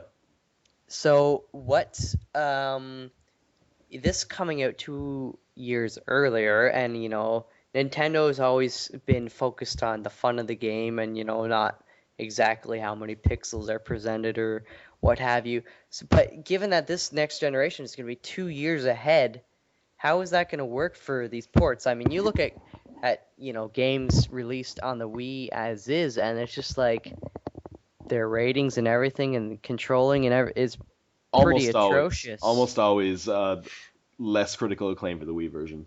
No, Yeah. I think So, really that 2 year earlier release date is it cementing that statement that they're just not caring about the hardware differential. Like they're really not caring about it. They're going to release their console 2 years in advance, and that means that they're going to have 2 more years of whatever technology advances in there. And at the Sure. rate technology does advance, we know it's going to be wildly different from the time that they released our console, no matter what Microsoft and Sony are planning in the meantime. I want to bring up a couple of things. Wikipedia article. This is probably a foregone conclusion at this point. The Wikipedia article for the Wii successor claims that it will absolutely have significantly more horsepower than the Xbox 360 or PlayStation 3. So they're going to amp it up to the next level, at least an interim next level.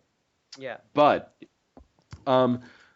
what I don't see happening is that we will see like AAA, like the next Gears of War, barring an exclusivity agreement, is not going to come out on the Wii because the Wii is the most powerful. The Wii 2, sorry, it's not going to come out on the Wii 2 because it's the most powerful console out there. What we'll probably see, in my opinion, is just pretty much the same games coming out on the Wii. But again, this is all something that's going to depend on what that console actually is. Side note, in the last 2 generations, the console that's come out first has sold the most copies, or sold the most units, I should say. PlayStation 2, 2000, Xbox and GameCube 2001. PlayStation 2 dwarfed them in the competition. In this generation, Wii came out earlier. Or sorry, wait, no. I've 360 totally... came- Yeah, no, I bastardized that. Ignore You've that already fact. broken your theory, I think. 'cause the Ignore Wii that. is the- Yes, ignore that fact completely. um, But I will say, I think I would be. It's hard to even talk about console generations now that you have one console coming out 2 years earlier. Like, what generation does the Dreamcast factor into? I think traditionally it's factored into the same generation as the PlayStation 2, as opposed to like the N64. oh yeah, or certainly. It's Sega Saturn. But that's a sad story, Dreamcast. God damn it. Well, yeah, there have been lots of consoles. There aren't really definitive generations, but I mean, I personally, this new console, I don't know. I don't think that it's going to have a lot of support from great games as far as like, well, Gears of War type stuff. I think that if it does have something that's more powerful than the 360 and PS3, that's just incidental because the technology is available now for that to be possible for them. It's not going to be because they're designing games that are going to be these powerhouses. It's just that the Wii was unfortunately incredibly limiting for most of its developers, and so they had to just reduce a lot of the performance for a lot of games, and it became a really negative reviewing point for a lot of their releases. So this new console having better technology is sort of just for convenience sake, not for the sake of the games, really. I think, anyway. Yeah. fair. So let's draw some conclusions. Nintendo's console, way too early to tell. But do you think it's going to be the best-selling game or best-selling console of this generation?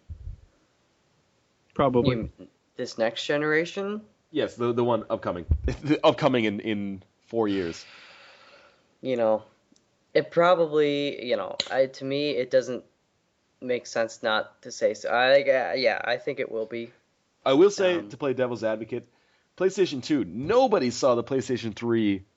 As good as the PlayStation 3 is selling, nobody saw it tanking that hard from PlayStation 2 to PlayStation 3. Similarly, the GameCube, it's easy to forget this now, but the GameCube was really, really hated. Well, maybe not hated, but maligned when it existed. It was seen as like the little kid console, which is actually probably what the Wii is now. But the GameCube sold similar in the Americas to the Or is it similar worldwide or similar in the Americas? I think similar worldwide to the original Xbox, which was not fantastic. It paled in comparison to the PlayStation 2, but it went on to become one of the best-selling consoles in history. Anything can happen in this next generation. I think Nintendo will still have the best-selling console if we still refer to it as a console. It might just become a gadget.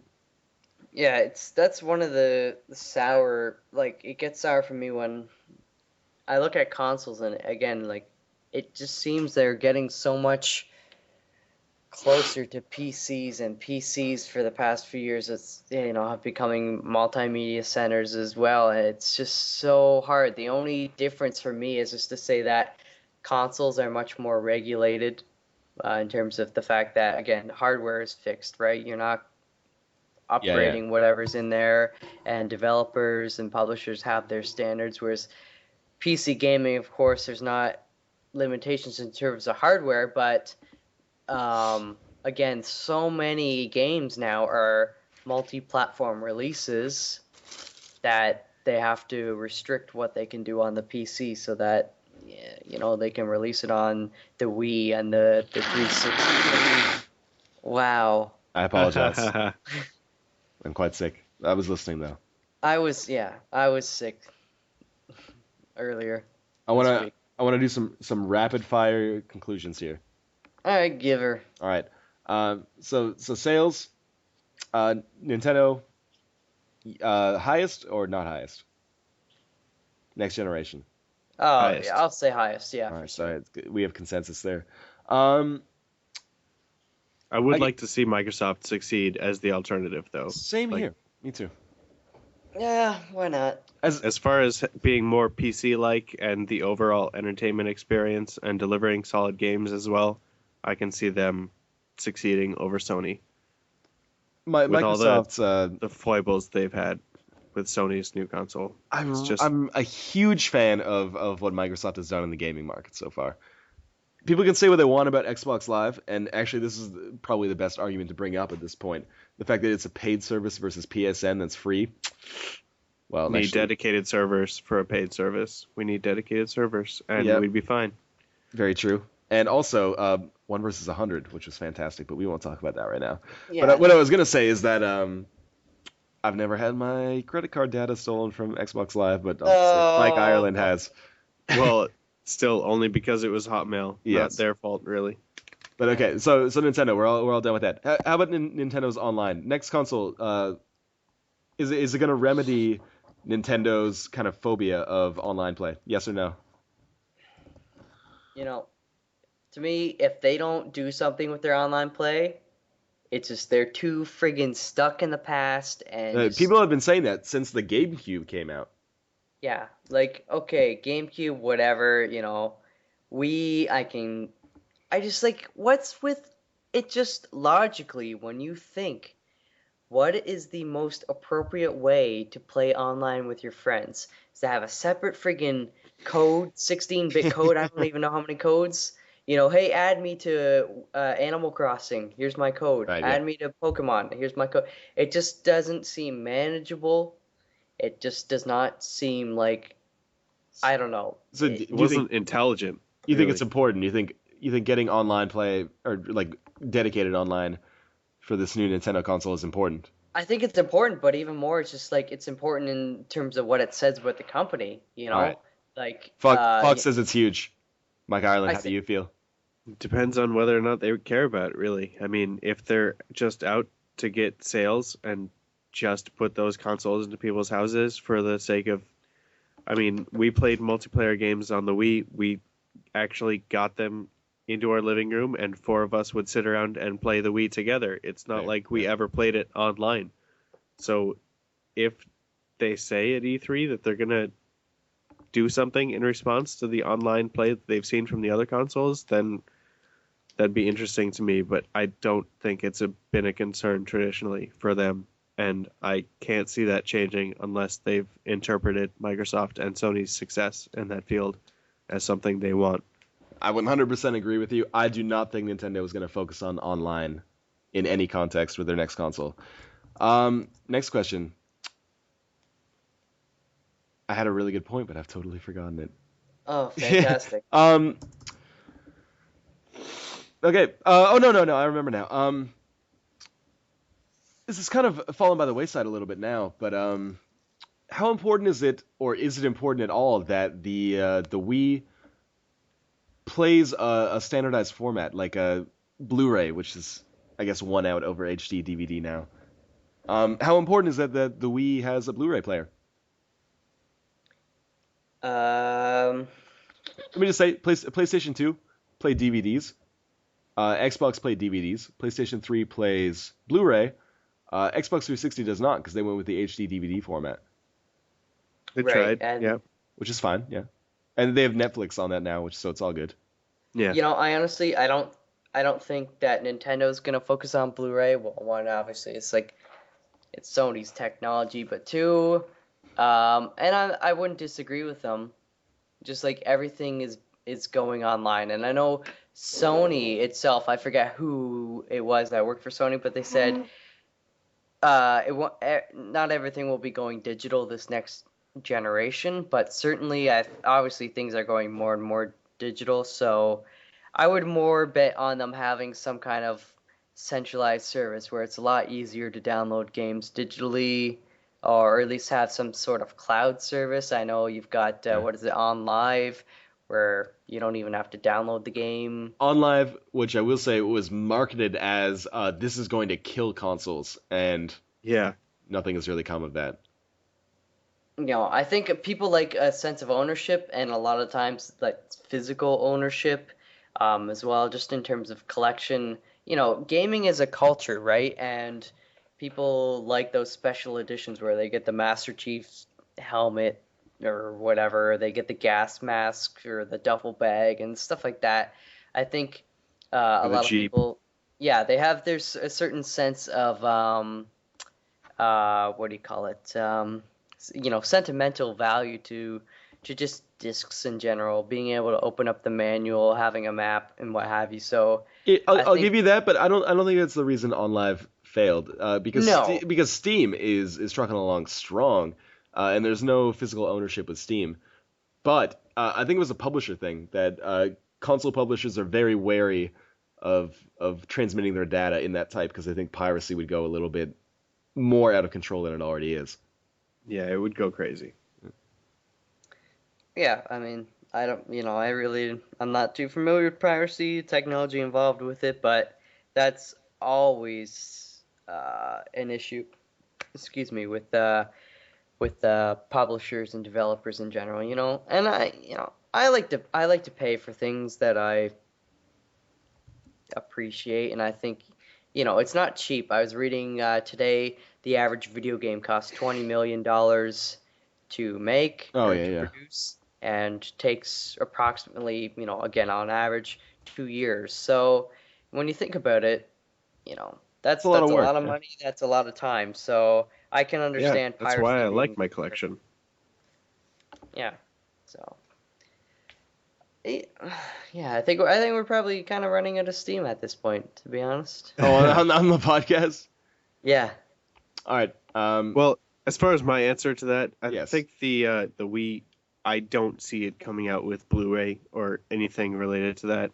I could see this thing coming out with something completely, I mean, not even a disc drive, not even like DVD capability, something completely proprietary, like they're going back to cartridges or something. Yep. That's what I could see. Like they're not even going to bother aiming for the entertainment experience everyone else is anymore.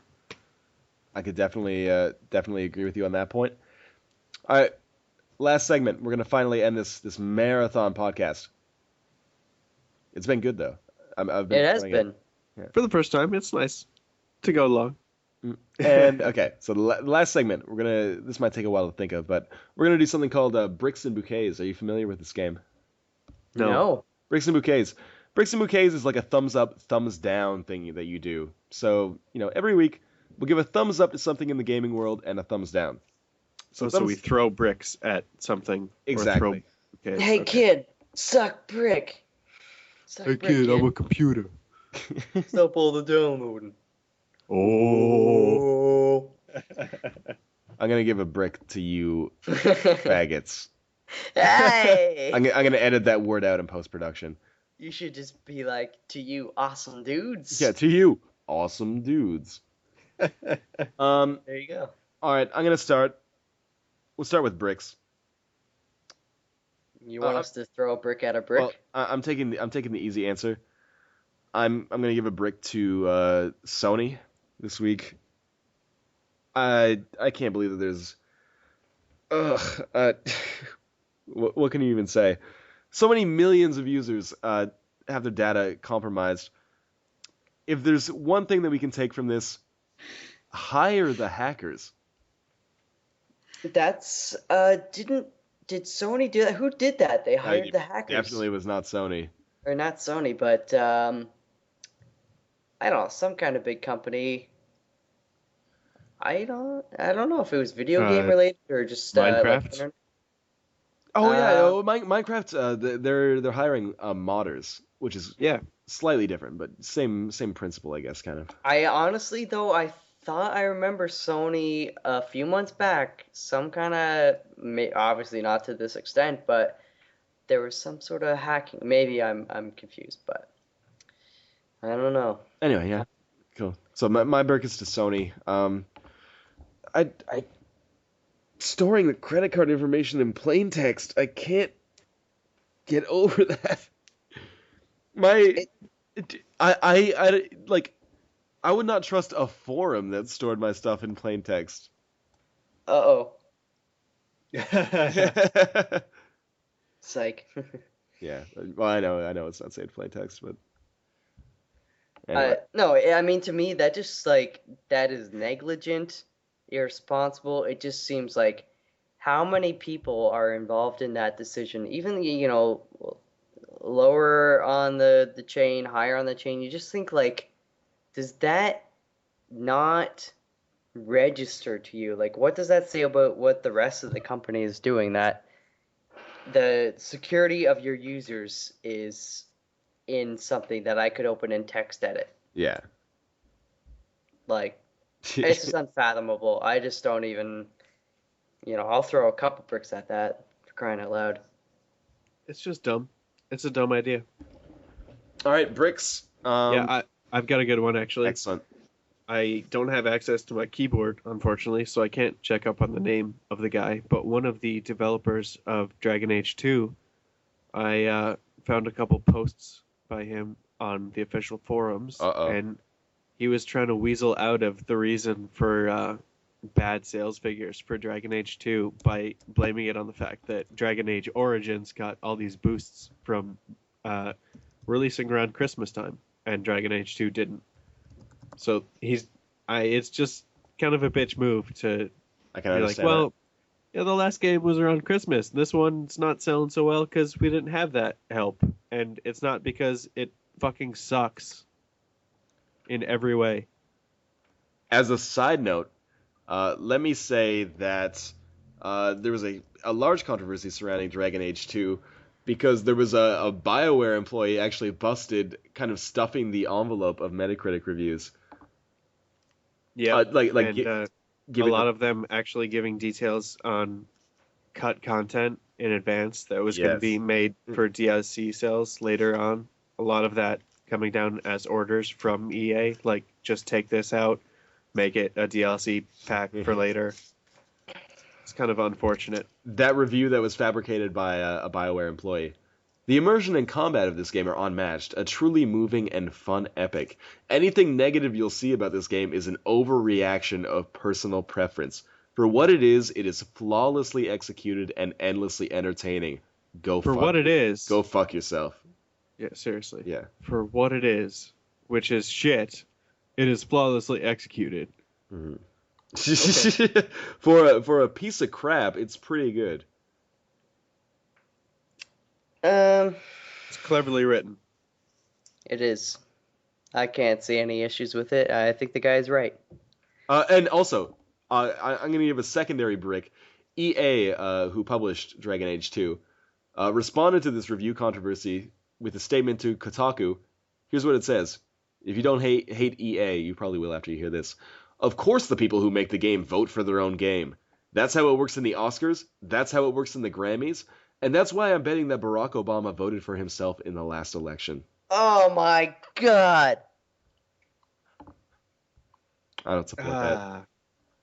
I mean, that's true, technically. Yes, it's unintelligent It's to vote it. for the other guy if you're running against him, because if you lose by one vote, then you'll feel like the biggest fucking retard.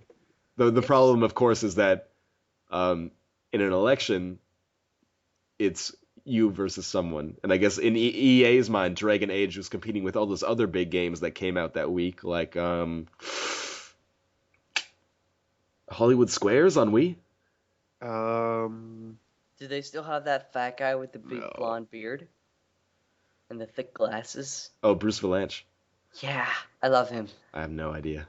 Is Whoopi Goldberg in it? She's not. Jeffrey Tambor is though. What has happened to America? All right, Mike Fox, do you have any bricks? I think we I all gotta just chucked a brick. I gotta throw at a EA. brick. This is an older brick, and you guys don't care about it, but the video game Mafia 2. Oh, okay. I played the original on PC. Disregard anybody listening. If you played it on Xbox or PS2, that just play it on PC. Phenomenal game. It's kind of like, Mafia 2, hopefully it's good, whatever. And really, it sucked. And I think the biggest issue, I'm throwing the brick particularly at 2K Games or whichever friggin' publisher it was. They rushed it out the door, kind of saying, to the developer, you only have so much time to work on it. And it really sucks because I can see it, they developed such a great engine for it, but really the story, the missions, and everything in between, not fleshed out. And even, I don't know who to blame for this now, but the DLC is horrendous. It's just like more shitty quests, go here, do that. Just a waste of an engine, They spent all their time making the engine, and then the quests in the actual game itself seem to be an afterthought. So I'm going to throw my brick, again, that's kind of not really a current issue, but I'm just something I've been wanting to get off my chest. It's all good. Mafia 2 gets a brick. No, I actually kind of disagree. The engine, really, really sucked, in my opinion, and I was really used to Grand Theft Auto and Red Dead by that time, and playing Mafia 2 after that was just like, I wish the animations were smoother and my character could actually run better and I could get out of cars and stuff easier. And it was interesting on its own in that regard, but the missions and story I felt were, I don't know, handled pretty fine. It wasn't great or anything. It's just, it seemed better to me than the engine itself, and I wished that it was just a Rockstar game, to be honest. My idea, I'm not gonna, I can't even compare the engine to, again, something like Grand Theft Auto 4. But to me, I think the engine, it's kind of works, hand in hand. Like, the engine would have been highlighted and enhanced more to me if the actual game play itself was fleshed out more. And honestly, just comparing the story and everything from this one to the previous one, it's just, it was tolerable, a lot of it, but just, to me, it definitely does not even reach the quality of the first one. Something I didn't have a handle on, really. I didn't play the first one, so I didn't experience that. Well, that's the thing. Like, honestly, the first one is, come to think of it, it actually was one of my favorite single-player campaign experiences that I've had, period. Just everything from the story to the music, the narration, the twists and turns in it. Fantastic. I highly recommend the first one on PC to anybody that has the means to play it. I really do. Okay, so more bricks and bouquets. Yes. I'm going to give a bouquet. My bouquet this week, and it actually should have been last week, but we didn't record last week. So my bouquet for this week goes to NetherRealm Studios, a.k.a. WB Games Chicago, a.k.a. Midway, for completely reinvigorating the Mortal Kombat franchise. Mortal Kombat as a series could not have been more dead to me before 2 weeks ago. Even Mortal Kombat DC kind of hinted at the fact that this was going to be Mortal Kombat was going to have some exciting updates. But basically, from like the late '90s onwards, Mortal Kombat was old hat. Um, and the new Mortal Kombat is the best kind of reboot. I'm excited about it. I can't even play it based on my console situation here, but I'm really excited just about the fact that it came out and the fact that it's reminiscent of the old Mortal Kombat games. It's actually quite reminiscent of it from what I've seen. But it seems like a fighting game I could get into. Appeals to the more casual gamer as well. Those combos don't seem ridiculous to pull off. So kudos to NetherRealm Studios. Please don't fuck it up by releasing 20 Mortal Kombat games in the next 5 years. I've actually played it. Yep. Quite a bit. Previous weekend, my brother got it for 360. We've been playing it, and I've enjoyed it. I'm not a fighting game person. I really, not at all. Like I wouldn't say I hate them, but I just don't like playing them. And but Mortal Kombat is always, that was the one kind of fighting game I could kind of get into. It just has a right mix of of the technical, aspect of fighting games and just the actual story and the universe behind it it's very easy to get into, likable. It's just something that works for me, I guess. Yeah. But And the fatalities are so good. Fatalities, and even when playing this one, the fatalities, once you if you actually look at them and know them, very easy. Usually it's like 4 or 5 things, left, right, up, down, hit a button or something like that. Pretty easy to do. They're cool. They're awesome. I love ripping a person's skin off. I don't know about you guys, but that's really cool. And they have a pretty extensive story, and they have like what was it called? Like a challenge ladder or something like that. Yeah, I heard the challenge tower is really sick.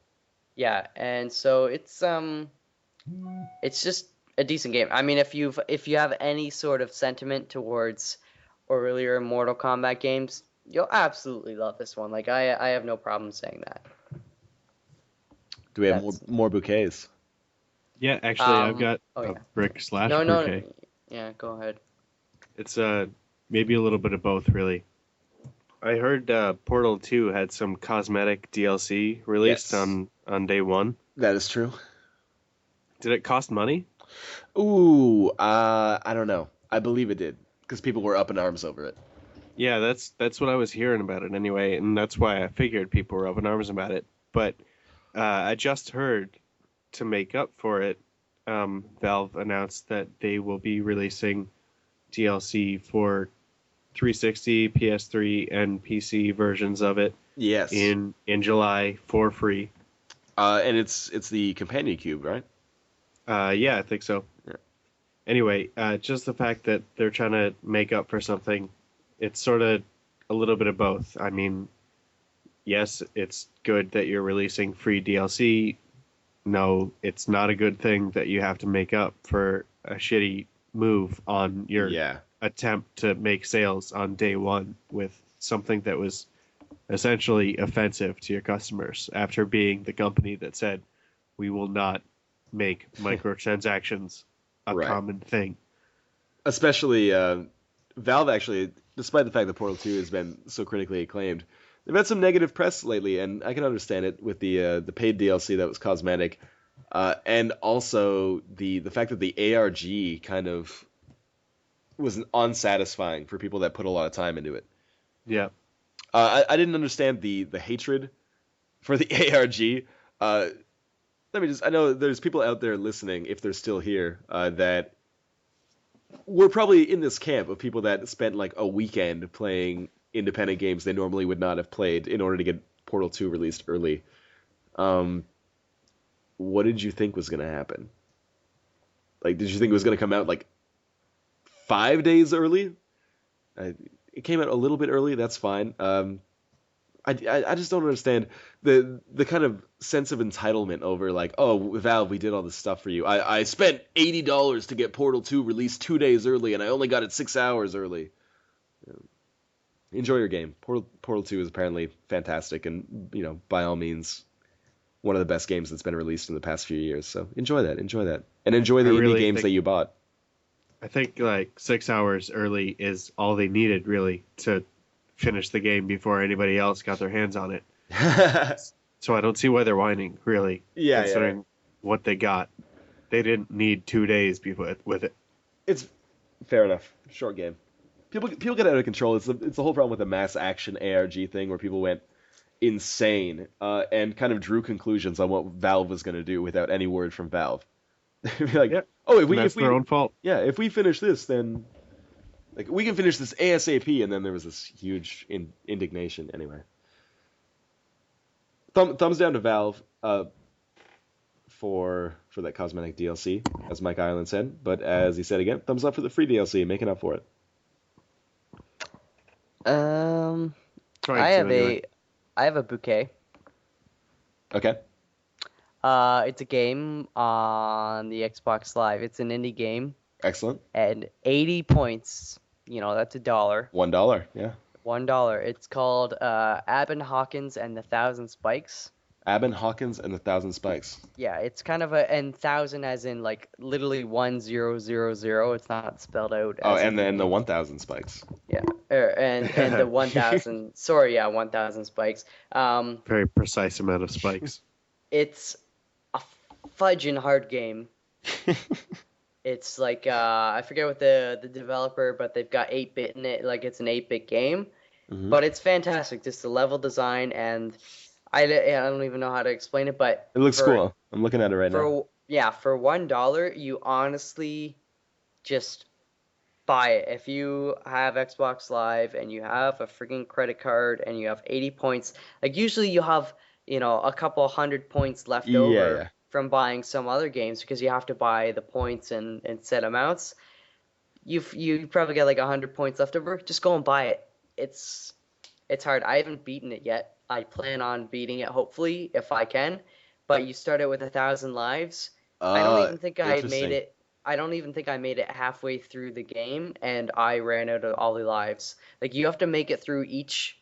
There's how many There's 5 acts, and then each act has so many stages. Yeah.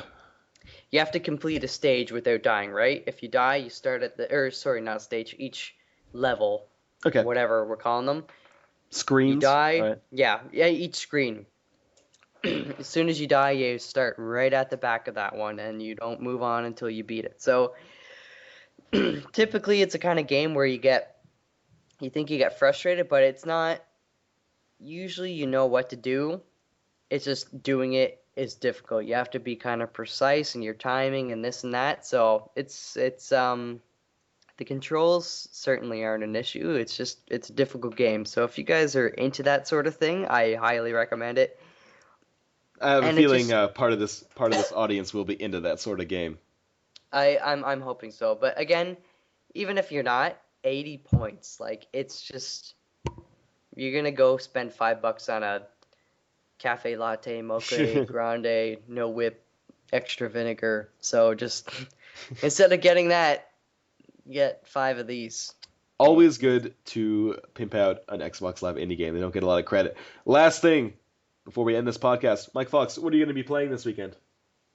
What am I going to be playing? I'm going to be continuing on with stacking. Of course, I'm going to be playing some more Abin Hawkins. I'm going to be checking out the Gears of War 3 beta. I haven't checked that out. So good stuff. I'm going to be doing that as well. And I can't think of anything else at the moment right now. I'm waiting for LA Noire, and the other game that I didn't mention that I wanted to was Skyrim. Right. I'm honestly hoping that they can deliver with that. Oblivion, I enjoyed it, but again, certainly some things it didn't pull through on, some things it did. So we'll see what they do with Skyrim because I know they're building a lot of it from the ground up. So here's to hoping. Mike Island. I actually just recently put myself on a new system for my gaming hobby. I like a goal reward system where I have to go back and I've already purchased a bunch of games and I'm going to go back and actually spend the time to complete the game to say that it's worth the purchase now. So I can then say that I can spend some more money on a newer game. So for instance, I'm not going to buy LA Noire until I beat Bully. Interesting. Because that's another Rockstar game that I just never got around to fully completing. Mm-hmm. But as far as games that I really want to play, I'm gonna get into Case West actually, if Oh, I cool. can. Good stuff. I never beat Dead Rising 2. I got stuck on those two lesbian TV presenters Oh yeah, that come at you with the sword, and I was like, why doesn't my shotgun kill them instantly? Yeah, that's where I stopped with Dead Rising 2. I don't know. I'm gonna do Shank, I Oh, guess probably, Shank. I love Shank. and probably some Prince of Persia actually. The trilogy? No, no, no, no. That weird one, that cell shaded one where he has the bare Ah, fist. yeah. Yeah. Okay. Good stuff. This weekend I will be playing a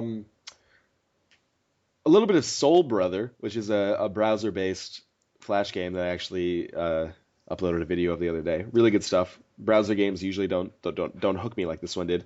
And I'll be playing a lot of FIFA 11 actually. I'm piloting my hometown Daegu FC to the Korean League Championship. I beat Arsenal. I know nobody cares, but Oh God, No, you I, did not. I had a friendly against Arsenal and I beat them 1-0. Well, I care. Yeah. Daegu FC, I a don't. 1.5 star team. Arsenal, obviously, probably one of the top clubs in the world. But anyway, this has been the inaugural episode of the Saving Progress podcast. If anybody is still listening right now, www.savingprogress.com/forum. Go check it out. Let us know what you thought of this podcast. Consider this an exclusive first look at the future of this. Anyway, Yeah. Mike Fox, Mike Ireland. See you later. Peace out, bro. Thanks for joining me here. Well, thanks for having us. I was Naturally. gonna say the same. It's been lovely, sir. All right, and thank you guys who have made it to this point listening. It's been fun. We'll see You you. win a cookie. Don't You must promise be that. good friends. We can't deliver on that. That's true. All right, so we will. I'm not going to say we'll see you guys next week, but we'll see you guys the next time we do a recording. Thanks for watching. Bye. Thanks for listening. Fuck you.